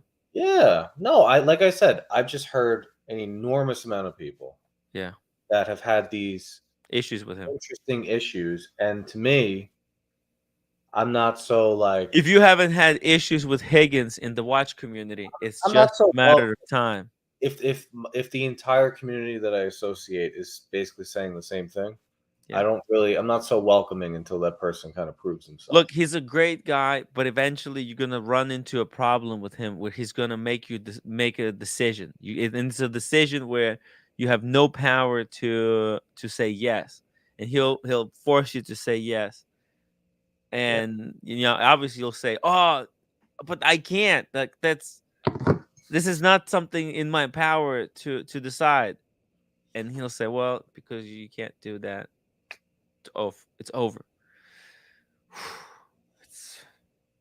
Yeah. Anyways. Whatever. I don't know. I'm indifferent. I don't know. Well, look, we'll cross that bridge when we get there, right? Yeah. JC, upvote the live stream. Thank you so much, JC. Smash that upvote button like it's a fine butt cheek, everybody. Come on, help us out. Fella, I remember the first 9 months of this, Boston kept doubting the data. Oh yeah, Fella and Boston, they have this fight. I probably shouldn't bring up too many of Fella's comments going forward. Hey, Fella. He's from New York, I think. Is he? He said he has an apartment here, but there's no chairs. Like, what the? So how good of use is it for me? He's like, Tim, well, when you're doing New York, you can use my apartment, but there's no chairs. It's like, okay. Boston's a different type of collector. He's going after extremely difficult watches to get. He's going For for us mere the mortals, truly collectible stuff. here's the reality: is for us mere mortals, the majority of us, if we go to sell our watches, we're going to lose money right now, even if you bought them at retail. There's only one watch I have that's above retail, and that's the Pepsi. Everything else I'd lose money on if I sold it. You're in the water, right? Yeah, you're in the water. So when you're in that type of situation, you either stop buying, right? Mm-hmm. Or if there's something that you know you're going to keep and you really want, you take a fucking bullet and you move on. Damn. It's what it is. And in a situation like that, I don't see the hype and the demand and the watch prices turning around and going up. There's no reason. There's gonna be. Well, it depends what happens with the watches. Are they going to become investment again? If people start buying them as an investment, then it might. But there's Yeah, but what would be there's just okay? no So margins in it. Like for the people to hype it up. For example, for people like Timepiece Gentleman, right? To really go and hype this shit up, there would have to be insane margins in for them. But now there's like $500 profit on every flip, and every flip is extremely dangerous. You're always at risk of like losing 10K, right? Like every time you flip a Rolex, think about it, it's Buckley. not just Rolex. It's a lot of the brands that are beyond Rolex. Their prices are so heavy that these guys just won't buy them. Like you have an AP. Let's say you have a, I don't know. Let's say you have a full like Jeff's watch. You would think like, oh, very highly demanded, very hard watch to get. It is. Extremely beautiful watch. It is. Good luck finding a gray market guy that's willing to lay out that amount of money for that watch right now. Yeah. They're not willing to lay out 100K to list it for 110. They want to lay out 75 to list it for 120. Ho ho! That's what they want to do. Yeah. Big risk, big rewards. That's what they want to do. So I don't know. I don't think people realize dealing with you can't deal with these guys anymore. That they give you 75. That's why there's going to soon, Buckley, soon there's going to be a solution to all of our problems. Okay, you'll be able to sell directly to the buyer. We're gonna, cut out a lot of the bullshit. Part of the problem Yeah. is the watch collecting community Yeah. is disconnected from the reality of regular people. Yeah. And an enormous amount of regular people went into Rolex, bought a Rolex because everybody was buying Rolex and they couldn't lose any money. But those same people, now that they're starting to lose money, they're getting out of Rolex. They're getting out. Maybe they had a big stash of Rolexes and they're just starting to kind of get rid of a little bit of their collection. They're liquidating. It's called liquidating into cash. They want to go cash. Or all of it. All of it, yeah. Trade Or the all of stash. it. A lot of the people, they made money on their stash. Like earlier today on That Watch Guy UK, there was an interview with Thomas Burnett. Thomas Burnett is a super collector. One of the OGs, one of the OG watch talkers. So this dude, he bought a Kermit for £4,000. Yeah. Now they went up. They went crazy. They went to like 25,000. When did he buy it? Well, he's thinking of selling it. Oh, he bought it. He bought it like years ago. Years, like 2000 single digits. I mean, I don't know why it's so hard to believe. I think people don't want to believe that it can keep going down. But yeah, right now there's nothing to stop him. People, because those vintage ones, they're great.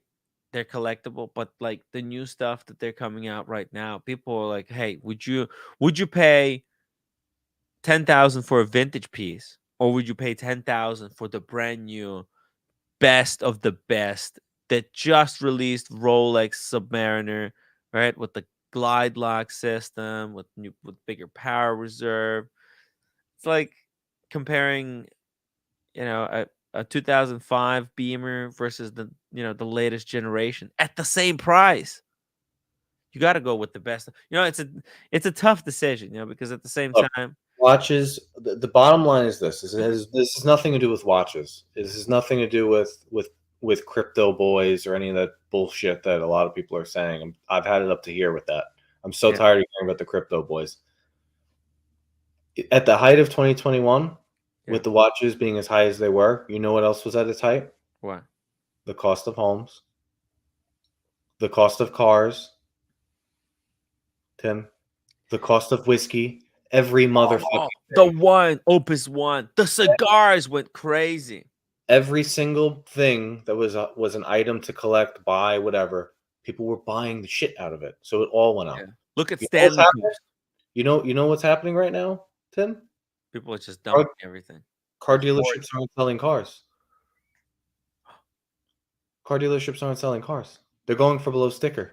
We need to get Lucha on. I want to know what the state of the car. I guarantee it's not what it was. I guarantee if you talk to Sean or cars were selling themselves in the past, right? Not anymore. They were selling over sticker.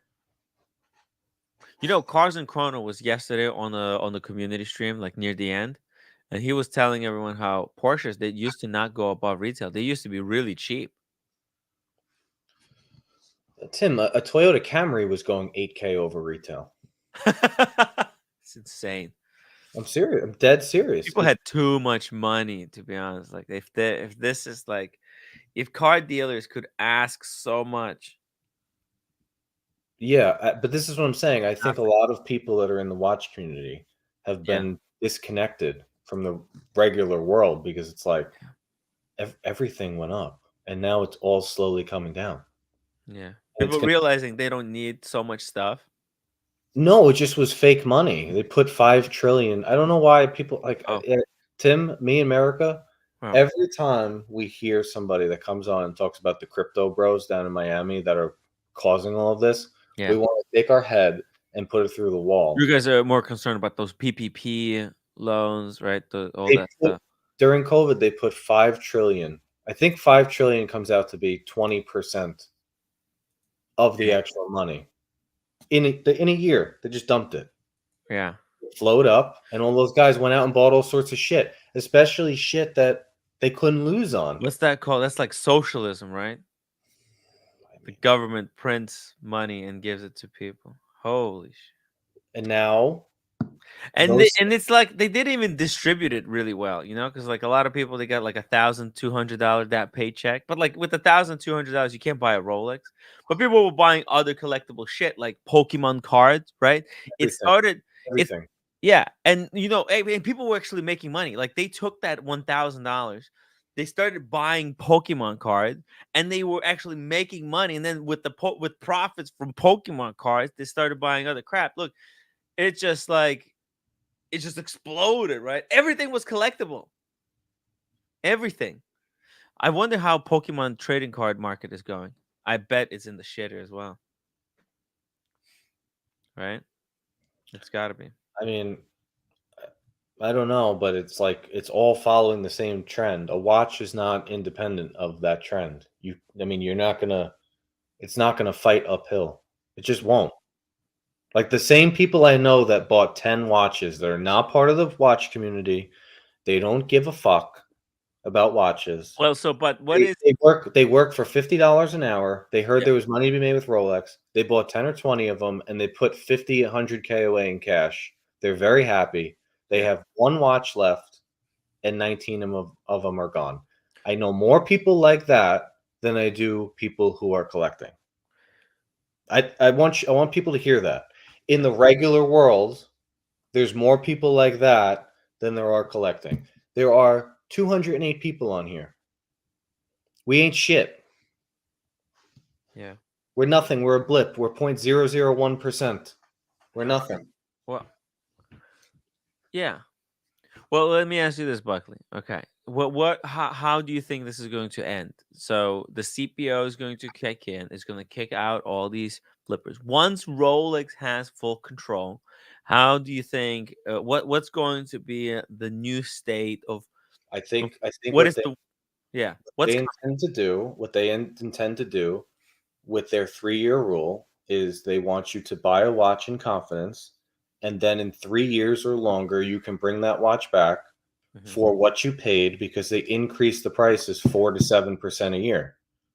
So if they increase the prices 4 to 7%, that's 12% up, right? They could buy that watch right around what you paid. You trade it in towards a new one that might be higher. You're winning. This idea that you can just keep buying 1.5 million watches and they're all gonna, it's just not sustainable. It's all going down. Do you think Rolex is going to cut the production? No. They're still going to be making 1 million watches per year? Yeah, 1.5 million. It's not 1 million anymore. It's 1.5 million. So how are they going to be making more money? Like, let's say they want people are going to come in, trade their watches in, but how is Rolex they will want to sell those watches for more than the person came in and sold it to them for, right? Yeah. But then they're going to be selling technically they're going to be selling like maybe 2 million watches per year all of a sudden, because 1 million is going to come from CPO, and one is more than that being sold. There's way more than that being sold right now. Okay, so maybe it's going to be like 6 million. Listen, what you need to know is Rolex knows every watch they ever made and how many. They're the only people that know that.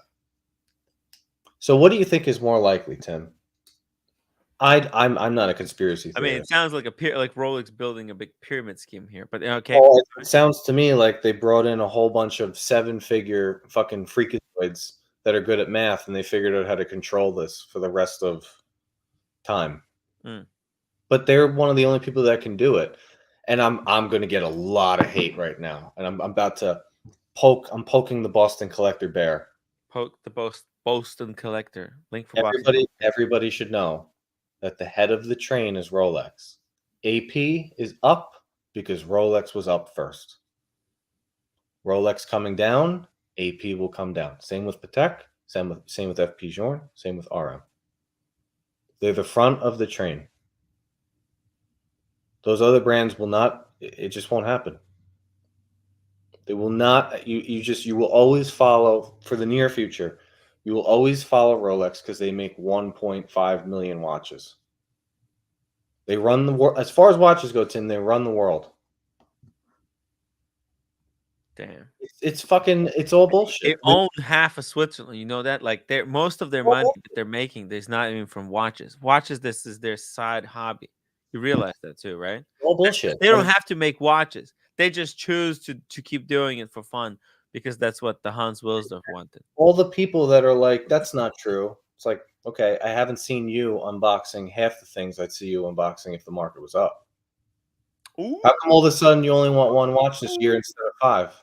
Well, that's how you know that Jeff. I'm the flipper. Tim, I'm the flipper. How come all of a sudden you only want one watch instead of 5? What the fuck happened? Yeah.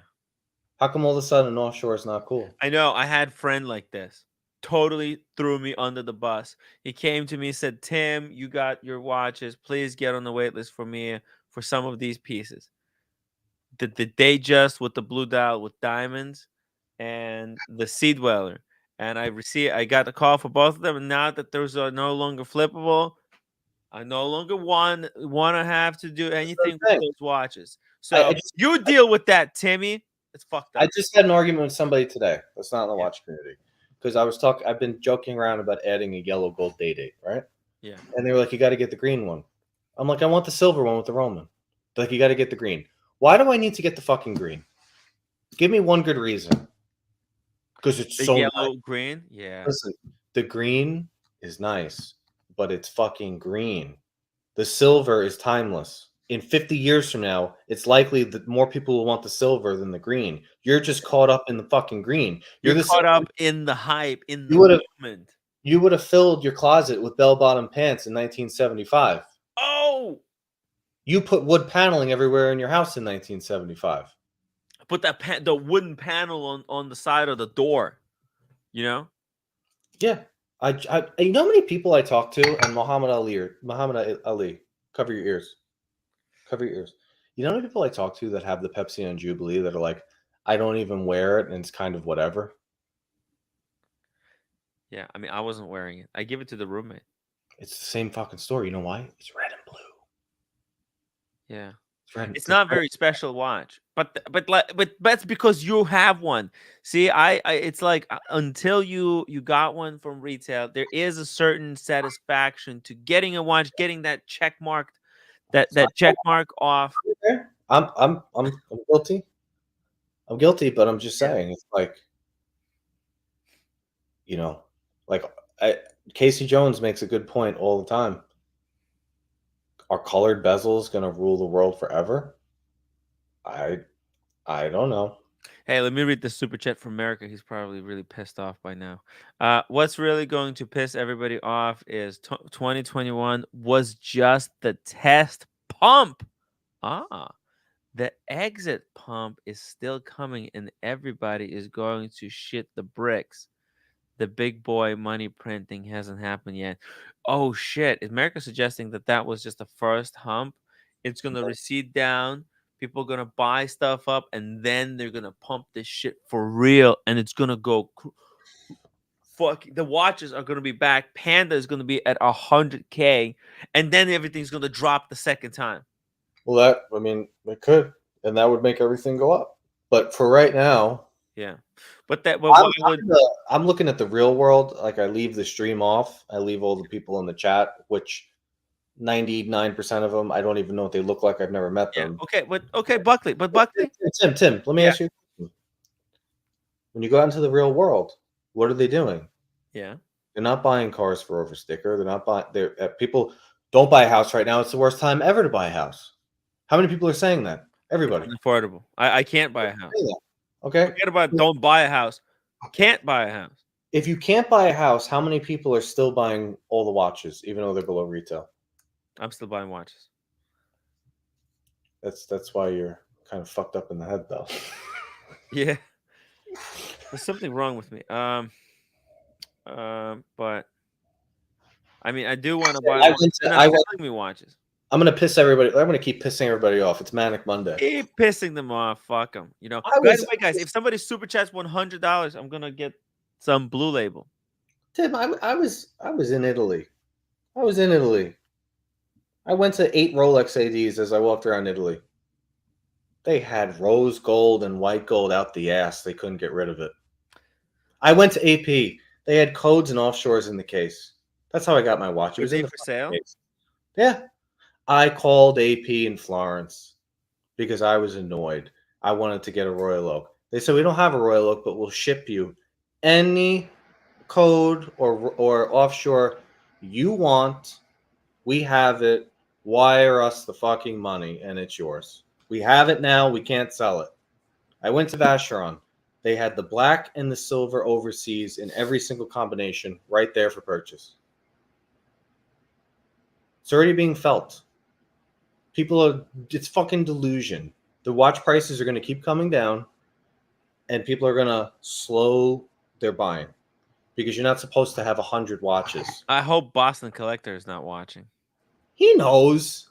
But he's collecting at a different level, Tim. He's already, when you're looking collecting different stuff. He's not just not telling anyone. Listen, when you're looking at AP Tourbillons and you're looking at FP Journe and RM, you're gone. I'm talking for the more, us mere mortals. America 5726. I was offered 4 different gold Rolexes at 3 different Rolex ADs in Portugal 2 months ago. Hey, shout out to JB. I know is from Portugal. Great character in the watch community. Boston and Jeff and Carr, they're in a different world. For their world, what they say is true. Like, you can't get what they're getting, and that stuff's not going below retail anytime soon. But like, for the rest of us that live in the world of 99.9% of watches, it's fucked. Hey, look at this. So it goes says that the real issue is the compounding the problem is the collapse of the Chinese real estate market. I heard there was something going on with the Chinese real estate market. Like they're blowing up the entire cities. Like they're just empty. Yeah, well, so here's the other thing too, and I have to be very careful with what I say. Okay. I don't want to make a general statement. We don't like to generalize here. Tim, I think Roommate would be able to confirm what I'm saying. Mm-hmm. When it comes to China and it comes to Korea, they go through brands. A brand this year, in 2 years from now, ain't it? Oh yeah. And they ditch the bitch. Last year it was like Celine. It was all about Celine. She wanted everything Celine. Now it's Chanel. That's it. Everything else is garbage. China and Korea have left Rolex at the doorstop. They're not interested anymore. There will still be buyers. Whoa. But just saying, those countries, the cultures, they go through. They're buying Cartier now, right? They go through brands, and then they leave them. That's just the way it is. Damn. Just saying. They just change it up. A small G. Buckley is right. There you go. Confirmation. I'm telling you, I have my business partner is Korean. I'm always around Koreans. And that is a big buying population there. But they're not buying. It's 1 year it's Stone Island, then it's Palm Angels, it's Celine, then it's Dior, so on, so forth. And unfortunately, watches fall into that category. And Rolex right now, they are ditching the bitch, and that's why you can't get your Pateks. Well, look, let's be honest. It is watches. It's not a consumable, right? It's an object that you buy and it sticks around. In fact, you don't want it. People buy it because it's one of those objects that you just need one of watches, and it should last you for the rest of your life. Like I bought my Submariner, Buckley, because it was supposed to last me forever. That was my last watch. It was my first Rolex and the last watch. And then it turned into this hobby where it's beyond just watches, right? We go on trips, we do all kinds of fun stuff. We go to different trade shows. It's a different kind of thing now. But look, it's just the world is unfortunately, well, maybe fortunately for the society, it's not in war, right? With these things up. This is what also pisses me off about the community. Yeah. People say, "Oh, unfortunately," no, you are the motherfuckers who wanted all these people gone, and now they're gone, and you're saying unfortunately because it's killing your watch price. That's why you're saying unfortunately. Say fortunately. I thought you were all part of the group of people that doesn't look at the price, and if it went to zero, right. That's what I'm saying. That that's why I said for true collectors, this is good news. Tim, where are all the people that when I buy a watch, it goes to zero? I don't care. Then why are you saying unfortunately when all these people are leaving? Well, no, because it was nice, even though they were not true watch people at heart. It was nice having them around. It was cool. Was it? Felt like the club was bigger. Was it cool?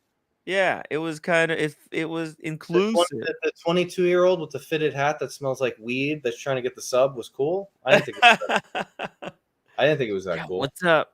Your SAs that are getting fired now on a weekly basis from places like Booker that were taking money under the table. That was cool. Hey, I haven't been getting anything. AP reps getting full vacations paid for by customers, so they get a Royal Oak. That's cool. You know what? Like now, that's a good deal. That's a good deal. Buying someone a vacation is like $5,000, but you were getting a watch that was like $50,000 above retail. I don't know. 5K is like. I'm watching and I'm observing, and I see a lot of contradiction, Tim. Carolyn Martin, $5 super chat. Dang, Buckley ate his Wheaties this morning. He's on fire. Monday. Tim, I'm a performer, and it's Manic Monday. It's a Manic Monday. Buckley's pissed off. He's spitting fire. No, I'm not. It's Manic Monday, and you got to fit the the fucking thing. I mean, we had Higgins earlier on. Why not? Why not have some fun afterwards? Keep it spicy, right? I like this. I like this new form of Buckley. Rose Paul, case in point for Buckley. How fast did the Bethune 15 seconds blow by? Who's talking about them now? They were supposed to be the next big thing. The Bethune. Hey, you know what? The Bethune is still hanging on there. It's the Laurent Ferrier that cratered. The what's that? The group of Fusee. You can't sell those for shit. And the Ferdinand Berthoud, unsellable. I mean, listen, Chapek. I don't know anything about David. Oh my God, Chapek. Chapek is the case. I remember walking gimmick. I remember walking into Cellini this time last year, and we did the stream together, and she was saying, Chapek, it's a 24-month wait, right? 24. Yeah. Wow. 24 yeah. Wait. And then we went back in October, and they were like, hey, we have the Navy dial with the red hands. It's available. It has an 8-month wait. And I thought to myself, if it has an 8-month wait, why didn't you just call the next person on the list?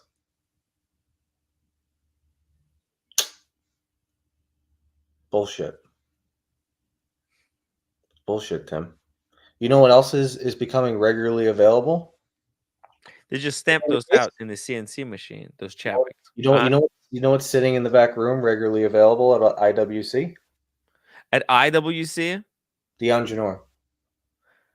Oh, not the blue one, the black one and the white one. Go into your local IWC, ask them if they have one. They're going to bring one out.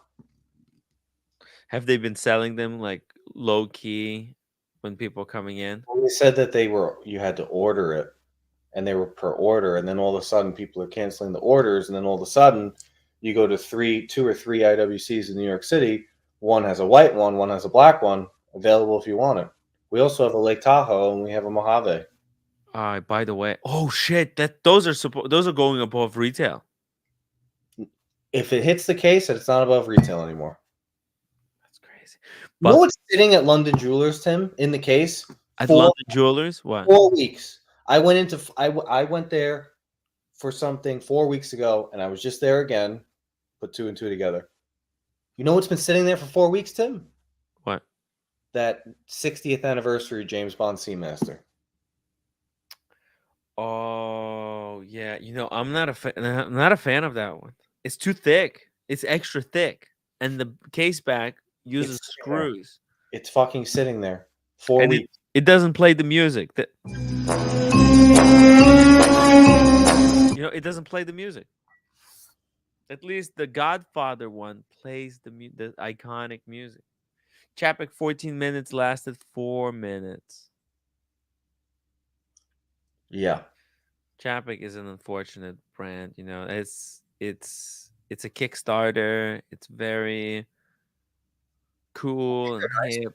I think they're not. I'm not making fun of the brands. I like the watches, but like, guys, fucking take a deep breath because the shit's coming back. You don't need to bend the knee like you used to. The back flush. Yeah, it's coming back until they pump. If they say they pump money in or they do something weird, which this channel will be the first one to cover it if they do, like we always are. Yeah. It's slowly trickling down. Slow trickle. Yeah. It's really unfortunate, the watches. It's a great hobby. Look, Tim, you just said it again. It's really unfortunate for the true collector who doesn't care about price. It's fantastic. It's great because all the people you hate are leaving. Yeah, well, but you know what? It reduces how many people are in the hobby. It reduces viewership. It's not good for views. They were never in the hobby. A whole bunch of people that wanted to make money came in, and they're gone. They came in like a bunch of wolves. They were here for the wrong reasons. They were just in, dude. Roman Sharp. The intro was like, "We're not building a successful company. We are a successful company, making it even more successful. We're going to take this $100 million business to a $300 million business. Where are those They projections? came in, you had a whole bunch of wolves that came in and they destroyed the village, and now they're gone. They're gone. You know what's left? All the Hodinky people that, they were never carrying the market to begin with. And you have some new people that are in. You have a few, right? I don't know. Maybe 10%. 10% will stay. But I'm telling you, 70-80% of these people are fucking gone. This channel, this YouTube channel, it's dead. I think they were caught like buying views. Somebody did a bit of an analysis, a bit of digging, and the viewership for this channel is so small. Nobody's watching these videos anymore. Yeah, because if you can't make money with flipping watches, why are you going to watch a gray market video about flipping watches? Because he's the same guy that you call with a fucking unworn brand new Pepsi, and they don't want to buy it. They want to consign it. It's a Pepsi on Jubilee. It's brand new. Why would you not? Someone in our community did the test with them, Tim. You know about it. They wouldn't take it. They wouldn't lay out the money. You won't lay out the money for an unworn Pepsi on Jubilee 2024. You're afraid to buy that? Fuck, I wouldn't want to have a JLC. Oh my god, JLC. They're gonna go bankrupt. Somebody in the chat was saying prediction JLC going bankrupt by the end of the year. I totally agree. It's over, done for. That brand. And they increased the prices too. It's like, come on. I love watches, but the new prices are absurd. Didn't watch companies, didn't Switzerland get the memo that America is not printing money this year like last year? Been in the hobby since the 90s, was happy to make some money in the hype market to help offset all the losses we all had selling and trading in watch prior. See, that's cool. That's cool. It's really cool. Now, you look, his hobby is not for making money. His hobby is for the love of the watches. Unfortunately, dude, this thing, the road to 300 million. Yeah, unfortunately, that's the road. Right now is the road to 10 million, if you can, in lab-grown diamonds. Because it's the fast flipping that was taking place. I need to do one of these. Like, I'm a dealer. That's why I ride a scooter bicycle. Tim, you were in Miami for the what is it? IFG, whatever it is. No. I was there for the antique show. Antique show. Yeah. Pretty empty. It was actually pretty empty. Yeah. It was pretty Even empty. last year when COVID was kind of still a lot of concerns. Like this year, like, look, they never really were concerned about it in Florida. But the first year, they had masks. There were some people wearing masks and stuff. But this time around, man, it was really, I was not impressed. I gotta be honest. I looked. There were some dealers that looked like they had nobody walk up to their window. Okay, and like even Roman's thing, like Adrian wasn't even at the booth. Like, what does that tell you? Like, think about it. Their staff wasn't there. Bamal Nair says, who is paying 10K for a new El Primero and 13K for the new Bulgari? I mean, yeah. We're also immune to the prices too. This is the thing. It's like you look at like $13,000. $13,000 does a lot of money. Does a lot of stuff. I mean, I don't know how. I think it's going to go right to where it was, with an inflationary bump. So wherever we were in like 2017, 16, I think that's where it's going. I mean, at that time they had 1861 for 3,500. They had Explorer Polar for 4,000. For 3,500 actually, the black dial. No, but I mean as in there's certain watches that were in the case. There was discounts to be had. I think that's where we're headed. I think you're going to see you know, the bluesies and the two tones and the Datejust and the Yachtmasters, they're going to go back in the case.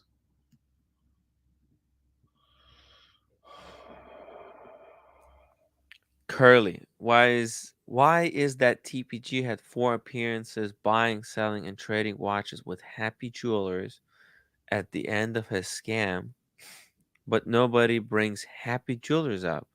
The lower YouTube, Tim. I This don't know is anything. so this is the first I ever heard of that. I know Kush Jewelers. I know that he was working with the Kush Jewelers.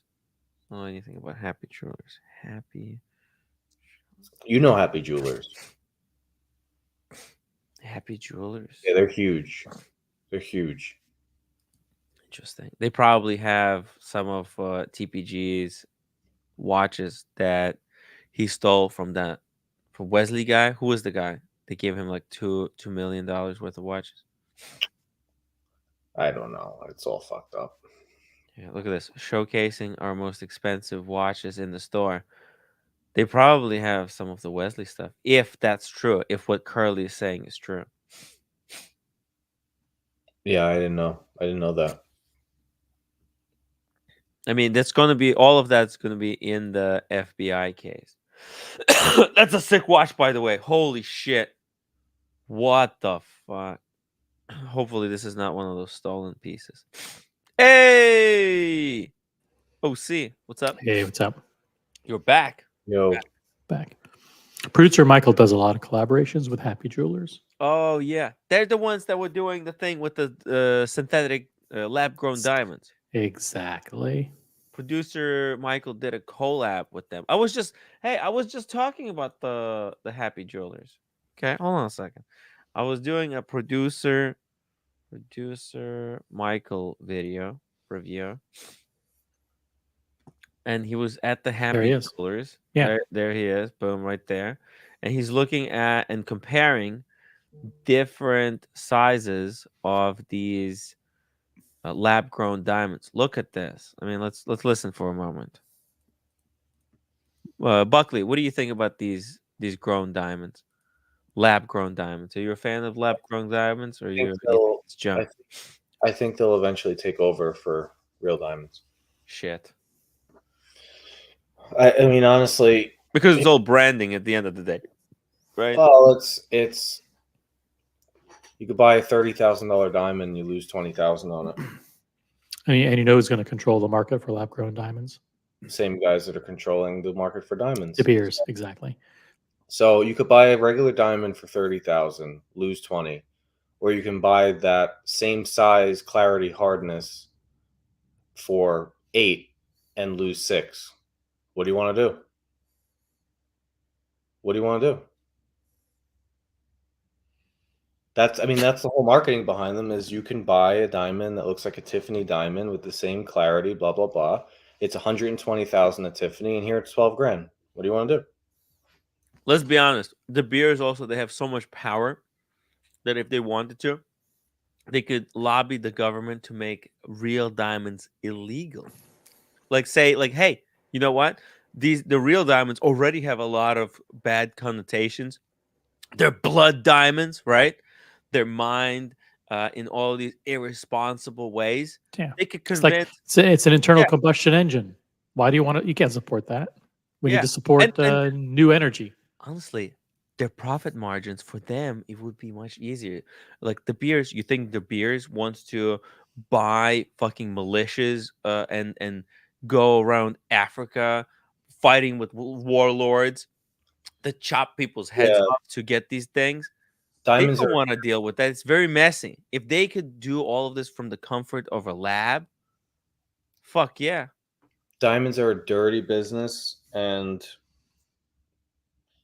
I think it's going to head in the direction of lab grown taking over. Yeah. when the tobacco industry noticed that people were using vape pens, you know what they did? Did they attack vape pens? No, they just bought the industry. So Altria bought Juul and said, "Listen, if people are going to be going to vape pens, we're going to own the vape pens."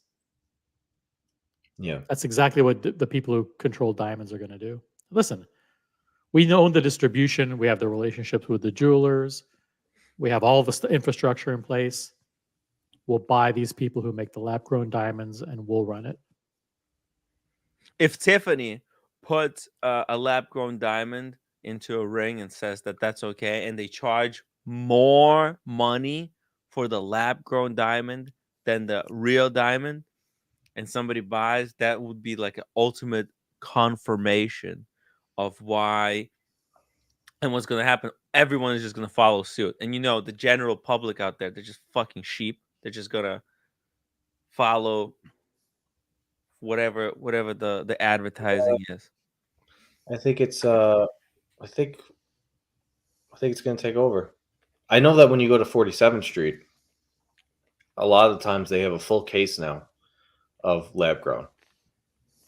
There's a huge interest in them because it's about the price. I mean, seriously, if you compare a $50,000 diamond, a lab grown that arguably, I mean, it's flawless. It looks better. If you clean it, it looks better. It's a fifth of the price. So it's only a matter of time before they give you some sort of, there's a brand like De Beers that gives you a certification of authenticity, which would give it some sort of value where, why would you not? Why would you not?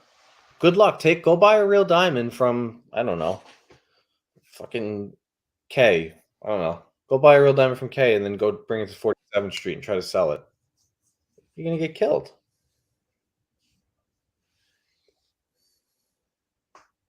Speaking of death, Daniel, welcome back to the stream. I apologize to OC that I came back. I thought I was going to come back. No, it's okay. I was just speaking of old natural things. Yes. So like maybe old natural diamonds will be we'll appreciate because yeah, but maybe I was lab grown. Anyways, you know what? They're gonna do limited edition runs of lab grown diamonds. And people are gonna want to collect the lab grown diamonds that were manufactured at that time. They're gonna have a limited edition pink hue, 100 pieces by De Beers. Hold on, that's a great idea. Plus, the way it's cut. If it's marketed the way it's been cut, the way what they added to the lab grown diamond, and on top of that, De Beers is going to make 100 pink, 100 green, 100 blue, and they're going to make 3 heart-shaped cut every year. That's limited, right? So and mix it in with some ruby or something or some other gem. Yeah. On top of that, if we remember the history of people getting married, that Harley had whatever to make ends meet. The hardworking person off the boat from Europe, and he wants to marry his love. By the way, and they gave whatever they could on the diamond. Now, whether Buckley or anyone else likes it or not, if a lab-grown diamond's there, they're going to do it because back in the day, they were barely had food on the table, and they got a diamond for the loved one for marriage. And these are all really good ideas. So if any of the executives are listening, they're probably taking notes. And if it wasn't going to happen, now they're definitely going to do it because we just gave them the answer to infinite money. Okay. I'm not ignoring what Buckley's saying, the concerns. I'm just throwing this in, right? So, I think I would buy an organically grown diamond that was grown in the dirt. If I ever wanted to own one, I would get one now before they get discontinued. Or why don't you get the charcoal, dig it into the earth, and reincarnate yourself a few thousand years later, and pick it up? I don't plan. Sorry, I don't plan that. I don't plan for tomorrow. You want me to plan for 300 years from now? Come on, Daniel. Okay. And 6 carat. 6 carat. So this is going to be over 100 grand. This is that's pretty good. 110. little bit more. Is it? More. It's a 6 carat, More. remember? It's 6 carat. 6 You're carat big. expensive. Yeah. Okay, 120. No, 140. Is it really? 140. 140. But it's a 6 carat, Michael. Okay, 6 carat. 6 carat. And then 6-carat diamond, 140,000. Oh my god! You know that looks freaking tiny, OC. I know. Because look at this. That diamond you can see right there next to the finger. That looks. Because I was walking past Tiffany's in the city a couple of days ago, and I took a picture of a diamond they had in the window, sitting in the window. So check this out. Compare this. How many carats you think that is? Probably about the same. You think it's same? I mean, Six? yeah, I think it's similar. Yeah. I think the one that Tiffany looks bigger. No? It kind of looks to me, it looks like maybe 8 carats. It's Or gonna maybe be 10. what's the price tag on that bad boy? No freaking million? idea. If somebody can tell us how much this Tiffany ring costs, put it in the chat, please. Let's see our audience do some research. I want to make a confession. Please confess away. My confession is, and OC will hear this, and then Buckley, it's okay, that if I had the funds and I was about to buy, and the AD said, I got a rainbow for you, the Daytona, I got a rainbow for you. And I say, sure, but there's only one catch. They're all lab grown, like all the different, I'll say, sure, I'm coming over. If Rolex makes it, why not? Yeah. Carolyn Martin says, Tim, do you see the yellow in Tiffany diamonds? That is disgusting. She doesn't like the yellow. I think that had to do with the picture. Maybe a different angle, different. No, there's a lot of yellow. No, Daniel. Left grown? I don't get it. Sorry. What was the punchline?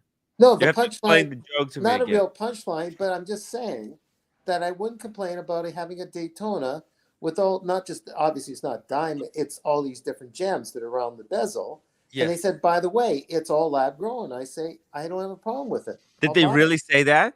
No, I'm giving you just saying that there's a place for lab grown. I'm just throwing it in again. That's all. Yeah, if Rolex said that, I think everybody would fall in line. I think all the Rolex fanboys would say, you know what? Rolex did it. I'm with Rolex. Right? Buckley, would you side with Rolex if Rolex said, you know what? No more, no more like real diamonds. We're only doing lab grown going forward. Whoa. They're still real. They're still real. Would you accept it? I mean, I don't really. Or would you say, no, Rolex, that's disgusting. I will never buy actually any Rolex anymore. I'm just so disgusted. As long as the Rolex is factory, whatever. So basically, you trust them enough to basically believe that they wouldn't do you wrong. If Rolex decides that going lab grown, if you can't trust Rolex, then who could you trust? They're number fucking one, right? Not by miles and miles and miles and miles. It's like not even close. So if you can't trust them, who can you trust? Exactly. I think Buckley's making a good point. I mean, and that's how it's going to turn. This is why the it's not so much whether the diamond is real. It depends whether it's limited. And people think of diamonds as being very hard to get. So what happens when the beer says, you know what? We're going to do limited edition diamonds. And that's, you know what? There you go. That's a perfect replacement.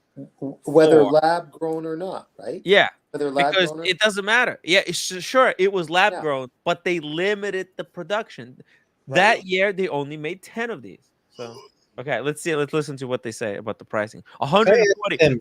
You want to take a guess? How much the lab grown one? 15. 15 for 6 carats. Any more guesses? Guys, guess in the chat. You know what I saw? This 25. Daniel, what do you think? 140 for a real one? No more than 20, 25. No more than 20,000. You know what? I think these guys are going to be greedy. I think they want more. Well, Buckley said 25,000. That's a good guess. Right. I said 15. Oh, you said 15? Okay. Could be 25. I don't know. And this one's going to be, the lab grown is going to be 12 grand. It's 5.60 G color VS2. Adam, what do you think? Are you sure at 12 grand? So okay, so what is it? 5.6 Between 11 and 12. G color. G color? color VS2. Okay. So, 5.6. and how much was the 4? The 4 was 7,500. So I'm gonna say it's 9,500. Oh, 7. I didn't. He's closer. Is he? No, How much no is joke, 9,500. 9,500. What the fuck? That's a significant price difference. Holy shit. How is that possible? Yeah, you know what? If people, I'm just throwing this in, if people bought, it could be a complete waste, not worth anything, or if people buy in, it could be a gold mine. But Daniel, dumbfounded, right? Daniel, even if that's worth nothing, you're still losing less than if you buy the other one at 140. Yeah, maybe. Yeah. You're going to lose 50 grand on the 140 immediately. Oh, yeah. So it's like, I don't know. I think it's. I mean, in comparison, it almost seems like the lab grown one is free. You're almost losing nothing. It's almost like getting a free ring, to be honest. Like 10,000 when compared to 140. I'm just saying, if you're buying your wife $140,000 ring, right? That's just such a astronomical amount. 140. I mean, for me, at least, when I'm comparing, like, think about it. 9,000. That's a Steel Sports Rolex at retail. Yeah. 140,000. That's Higgins worked his entire life, for to get that Lange today. I missed part of this conversation. I wasn't listening. I was too busy. Buckley, you're saying, because I just don't know. I'm not arguing. The 140,000 is natural. You say you lose 50,000 right away. It's like buying a new car at 30%. You lose 30% off the curb. Easily. Like, has the market gone down for that or what? I just don't know what happened. Diamonds, you get destroyed. You get fucking killed on the diamond. You go buy a brand new. Yeah, I mean, look, a Tiffany one or a Cartier or something. If you have all the papers and stuff, sure, it has some value. But the other thing too is how many people are buying engagement rings that are 140,000 for just the stone. I think it's more likely that you're right. Yeah, these loose stones are going to probably older women, right? Because it takes time in life to have that much money, right? And they're putting them in maybe a necklace or whatever. Yeah. And then if with a little bit of, I don't want to call it wisdom because that's the wrong word, but with a little bit of experience, if she already has all the shit at home and it's real, that guy might say, "Listen, can we just get the one for $9 grand instead of $140,000? I'll buy you a new car." And she might say, "You know what? Yeah, sure. It looks the same." Yeah. Because it's not like a fake Rolex compared to a real. It actually looks the exact same. Yeah. So I think it's give it 20 years. I think it'll be mainstream. In fact, if these were watches, the comparison would be like the one that's natural is like a Tudor quality, whereas the one that's lab grown is like a Rolex, because Rolex, the way it's manufactured, it's like manufactured in a perfect lab under all perfect conditions with no dust, with anything. It's just Rolex is grown in a lab. Overseen by God, 10 who guys. cares? Okay. Overseen by 10. Captain Kirk, who cares? Okay. So make a joke. Make a joke. Captain Kirk, I like it when you keep it spicy, when you got some interesting. If you got something interesting to talk about, let us know in the chat. I'm dying to know. There's all these geniuses, there's a lot of people complained on yesterday's show, yesterday's stream. Let me bring up the comments. I'm thinking of taking my date just in and have them change the indices tell Rolex to change the indices to lab grown indices. A lot of comments. Tim has no idea what he's talking about regarding oil. Okay. There was a really boring stream. Okay. I replied. I told him, hey, listen, I'm listening. Benson said, Timmy, we all love your watch show, but we will need stronger drugs to listen to hours of the same old wizard, timepiece gentleman, Roman Sharp, Paul Thorpe, Okay. horse shit. Have mercy on us. This is funny comments, funny comments. That's why, it's part, partly I talk about these guys, Paul Thorpe, it's just to get under the skin of these trolls. Like, I should have stayed in Costa Rica longer, so Yeah. I can find some original diamonds. Yeah, you gotta find some original content, and finding original content is like finding a diamond in the rough. Well, that's that. Yeah, I should have gone to the nightclubs and found the diamond in the rough. But then once you have your diamond, you don't Then just I let would it have been go. dusted. I would have been dusted, and you never heard of me again in a drink. Wait, did you find anything there while you were there in Costa Rica? You mean, did I find anyone there while I was in Costa Rica? Yeah. No, friends. I didn't find someone. Did you So she find? can Did take you me to her find your inner bedroom or peace? anything. You went to meditate, right? To find your No. sense, to live in the moment. Did you find the moment? No, not according to America, really. I went there just for an excuse to be there and work on my my physical practice of yoga. America 5726 $10 super chat. I may become unreasonably obnoxious if I obtain the 1 to 2 platinum punch. Maybe I can't handle the Platona. How he wants to get a Platona in addition to the platinum date. Maybe it requires somebody like Cars and Chrono to handle it. Hey, you know what? Cars and Chrono, he's got both, right? It's too small for America. You got to pass on it. The Platona, but it's heavy enough. It's like small. he can wear it like a bracelet, just cash. He'll buy it, he'll wear it, and then all of a sudden he'll catch himself in a candid shot, and it'll look tiny, and he'll be like, "Oh," and he'll sell it. He's got the same wrist as Oshin. Bigger. Oh, Bigger. Yeah? Yep, he'll sell it. America, I'm trying to help you here.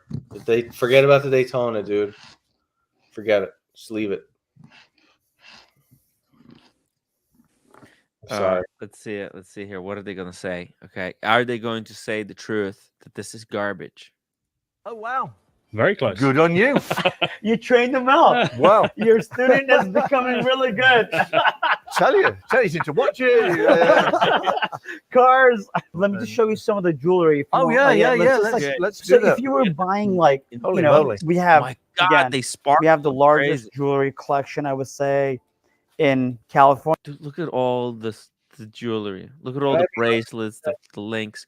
Oh, Jose B, $5 super chat. Cartel pushing lab grown diamonds. Says All they need to do, market. yeah, all they need to do is get rid of that phrase "lab grown" and replace it with something else. So, like, remember when the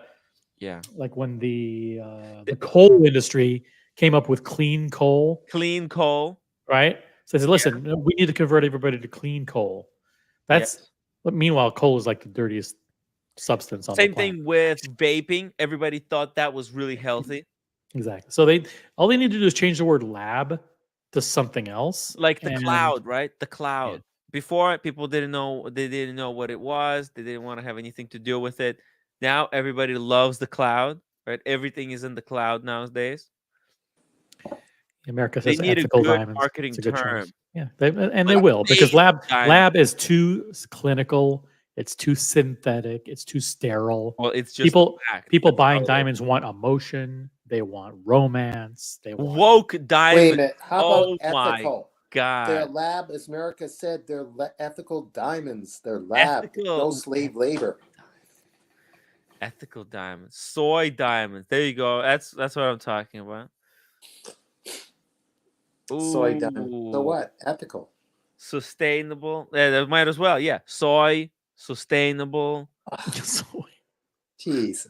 I like my almond misto latte. Yeah. Soy. Sustainable. Ethical. Yes. Ethical. Ethical. Woke. I like these four. Woke. What about sustainable. woke? Okay. Ethical. soy diamonds. Humane. It's tough, It's selling diamonds. It's a tough gig because you're selling rocks for ridiculous amount of money. By the way, off topic, real quick, off topic. Yeah. Nice dog, OC. Nice Oh, thank you. Yeah. Kylo's a cutie. Kylo's not lab grown like that ant that bit your foot in Costa Rica. Yeah. Unbelievable diamonds. Unbelievable diamonds, yeah. It's crazy. Pony and maybe. Yeah, I mean, it's let like me literally do a quick. cases of full. Endless. Still going. Stand by. Still going. Endless. Still going. This whole other side though. Still going. So, it's over there too. Yeah. How are they going to Wow. sell all of this? Yeah, that's a lot. Happy? They're not happy. There's the story is everything. Not And to then mention like 1,000 watches. all of the watches too. Oh, All right, I'm back. I put this one as. I mean, it's great stock. I mean, these guys. This is the kind of guy you want to buy watches from because he's got a lot of crap. Like this is a lot of money invested. You think this is all he bought? I mean, I just hate This everything whole about consignment. this. Everything that's fun about buying a watch and making it special goes out the window when you go into a place like this and they're all lined up next to each other like butchered sheep. Then when the It's Hublot is lying next to an AP, next to a Frank Miller, next to a Young Guns. Oh man, you make it depressing, but I understand. It is depressing. I mean, it's just yeah. I'm watching one of those Peter videos. I guess, but they're showing how the sausage is made, right? You never want to see this. This topic's pretty fucking boring, if you ask me. Do you have a different topic? Yeah. Different topic. Of course, we have some watch releases. There've been a few watch releases. There was our favorite brand, the Bulgari, gold Bulgari. Remember, I was just talking about the steel one. They released in gold. What? Yeah. It's a Hodinkee limited edition. Is it? I think so. I think it. Introducing an icon returns. I mean, it's like if they talk to Hodinkee, this is what Hodinkee would have told them to do. But no, it's not. It's from look inspired by Roman coin to a watch joined by George Michaels. This is Gerald Genta original design back in the day for Bulgari. Look at that. And there's no Bulgari on the dial. What the hell? That's cool and brave. I think this is a special edition from Hodinkee. No, it's not. It's not.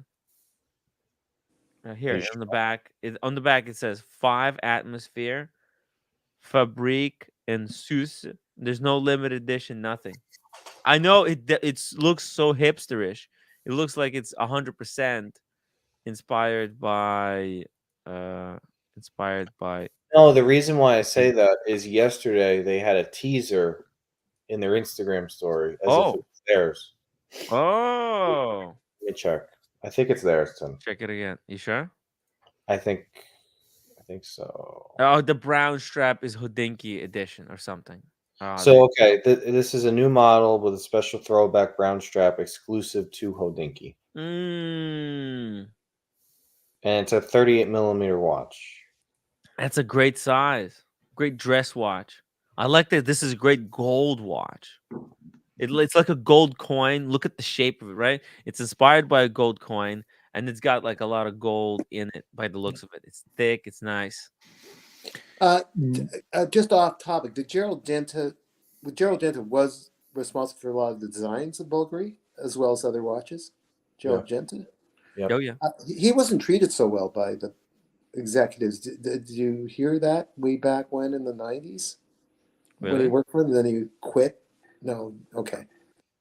I don't know. That's just hearsay, but okay.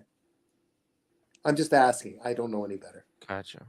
Okay. Real gold or fake gold? No, it's real gold. It's fully solid gold, and it's gold prices. You guys want to? Okay, so it's automatic movement, minutes, hours, seconds, and a date. 42 hours of power reserve, automatic winding, $13,200. It's not a limited edition, but it's on a brown strap Hodinkee exclusive. So if you buy it from Hodinkee, you get this brown strap. I'll take the black strap. Thank you. Yeah, it's not really. But yeah, the brown looks good too. By the way, that's a barber lining by the looks of it. Barber. You're just talking. You don't really want this watch, do you? I really like it. No, I do. Yeah. I really do. No, you guys don't like this? You think Okay, nobody likes it? Okay, No. Tim, I'll see what I can do. Okay, I'll see what I can do. Okay. No, I don't want to buy it. I have no money. Don't worry about that. I got By the way, the temporary crown cracked. So now I'm like with the half a plastic crown. Mm. It's just going from bad to worse. I'm talking about when I win the lottery, Tim. Oh, when you win the lottery, everything. Yeah, that's what I'm talking about. You gotta hurry up. I'm not gonna live forever. Yes, Tim. Private chat, there's a link to an article on LVMH Watch Week. Oh, LVMH Watch Week? What is a LVMH Watch Week? I never heard of such thing. You're a watch person. They have it every year this time, so. No way. And where does it take place? Miami. Miami. Why did I miss it? Why did I go there? Yeah. If you scroll down, it's got all of the releases from LVMH. What? And these are all different, like limited editions from LVMH? Not limited editions. Not limited editions. New releases. Doxa. Bulgari. Look at that. Buckley's kind of had sort of this type of thing. Yeah. It scratches too easily. It's very thin too. Yeah, I felt like I could break it. It wasn't. Yeah. It's for Sorry more for being in and out. I'm gonna go again. Sorry, the Costa Rica trip. Crazy. No problem. You know, we're gonna go for another 10 minutes. Really? Okay, I'll stay on. And okay, yeah, stay on. Stay on. Yeah, just five more minutes. Yeah. 5 more minutes. Stay on, Daniel. Oh, whoa, there's 2 sizes. Oh my God. Did you see that? They released it also in small without a date. Yeah. One is mechanical, one's quartz, I believe. Holy shit. That one for the ladies, that's a perfect piece. I want to pull up Bulgari website. Bulgari. Do you think they have it there? You think they have it? Let's see. Is it on? They got the blue one. Yep. Oh wow, look at this rose gold with the white dial. Oh, where's the other one? There's the black one, the silver one. Oh, I guess maybe we'll have to press it to find out. Maybe we'll go here and then no option. Where is it? Damn. Oh, and look at the black strap. The black strap looks better than that bullshit Hodinkee strap. In fact, I know the manufacturer, it's not high quality straps. Those Hodinkee straps are just very generic. They're not impressive at all. They were oh, look at that. Okay, it's not the best finish I've seen in my life. Guys, upvote the live stream. Let's get to 150 upvotes. What do you think? It's worse. I mean, that's like a Salida movement. It's a disaster. Yeah. I'll take my PRX movement over that. A PRX. Oh, look at that. What's motoring the PRX, Sohne? Powermatic 80. Oh, okay. Which is yeah. Oh yeah, I know it. Okay. Contact us for purchase. Yeah. I wonder about this one. Let's see. Rose gold. What do you think? Rose gold with white dial. How's that? You gravitate to the ugliest models. Dude, this is not a great one, honestly. Why? You like the Code 1159? I like the yellow one. Well, the yellow one with black was better. Why does the rose gold have to have white dial? I don't get it. It doesn't work. It's for women. No, actually, you know what? From the side, it looks better. Oh, it's actually sweet. Look at that. You guys don't like this? Okay. I mean, no, please move. What can I tell you? Okay, so they don't have picture, but here's another one. Tag Heuer. What happened? Yeah, you closed the screen. Shit. Okay, here we go. See it? They made a Tag Heuer. That's a remake with just a different dial. See, this was really hyped, OC. This model I think like a black dial one. This is a Hodinkee limited edition. They released this one. It was really hype. It was going above retail. I think it was selling for 14K. But they just made another one, and that's going to. Okay, what's going on with Hodinkee? Is that just talk, or are they on the ropes? Are they on the road? Why are you changing the topic? I just thought I'd spice it up a bit. Leave me alone. Look at this Hublot. Holy crap. Hublot is getting into Urworks and MBNF territory. Or this is more MBNF. I like it. You think they're A little trying bit to confusing. undercut MBNF? Look at that. Ooh. Look. Is it different enough that MBF won't go after them or anything? Like it's different. Oh, enough. yeah, it's completely different. But this Yeah. looks to me, this has those vibes of Yeah. like the bulldog kind of, right? Look at all this crap inside. It's not the worst. I mean, compared to MBNF and Urwork, it's not the worst thing I've ever seen. No, Yeah, it's certainly prettier than I like the strap. The strap is pretty cool. it's like molded the way, right? It has this gap. It's made for the watch. It's very unique. Yeah, wait a minute. Look Can at I the make out what's crown. going on here? Yeah. Where the hours turn around. Can we look at that again? See if Oh it's yeah, dead legible? on. It's hours, minutes, and seconds. Yeah, hold on. I mean, honestly, I think it's compared. If you're comparing it to Urwork and some of these other, like this thing's pretty fucking cool looking. Look at this. This is power reserve, and then you got minutes here with the hour. Oh, maybe I don't think I need to already. Tim's explaining it really well. It's 10:46. Look at that. Yeah. And what is this? Power reserve. Power reserve. That's pretty. Seconds. Oh, this is seconds. Oh shit. So this. Oh, that's a tourbillon. Fuck. What's the price on this bad boy?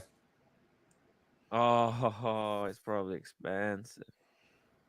250,000, limited to 50 pieces. Look at that mini engine with a spring and shit. Wow. And technology. And when it's time for servicing that, you see this? This is the automatic winding. It's a weight that goes up and down when your hand goes up and down. And it's offset with these springs. So when your wrist is moving around, this weight is going up and down. Yeah, for you, that watch should be wound all the time. Yeah. I'm riding bikes here. It's kind of cool. Different. Very cool. I think their brands like Urwork desensitize you to monstrosities like this, right? Yeah. And they get you to think, oh, well, this is cool because I've seen it 5 times because Urwork and MBNF do shit like this. How much so I guess, sorry for interrupting. No, go ahead. How much is that beautiful gold piece of Urwork that our friend George got? How much was that one? Remember George got an Urwork? It was a gold piece. What did he pay? What did he pay? Like 40? 30 or 40? He got a pretty good deal for it. No, he wasn't thinking that. For me, I mean, in that world, this is not the worst looking. It's certainly better looking than the Jacob & Co.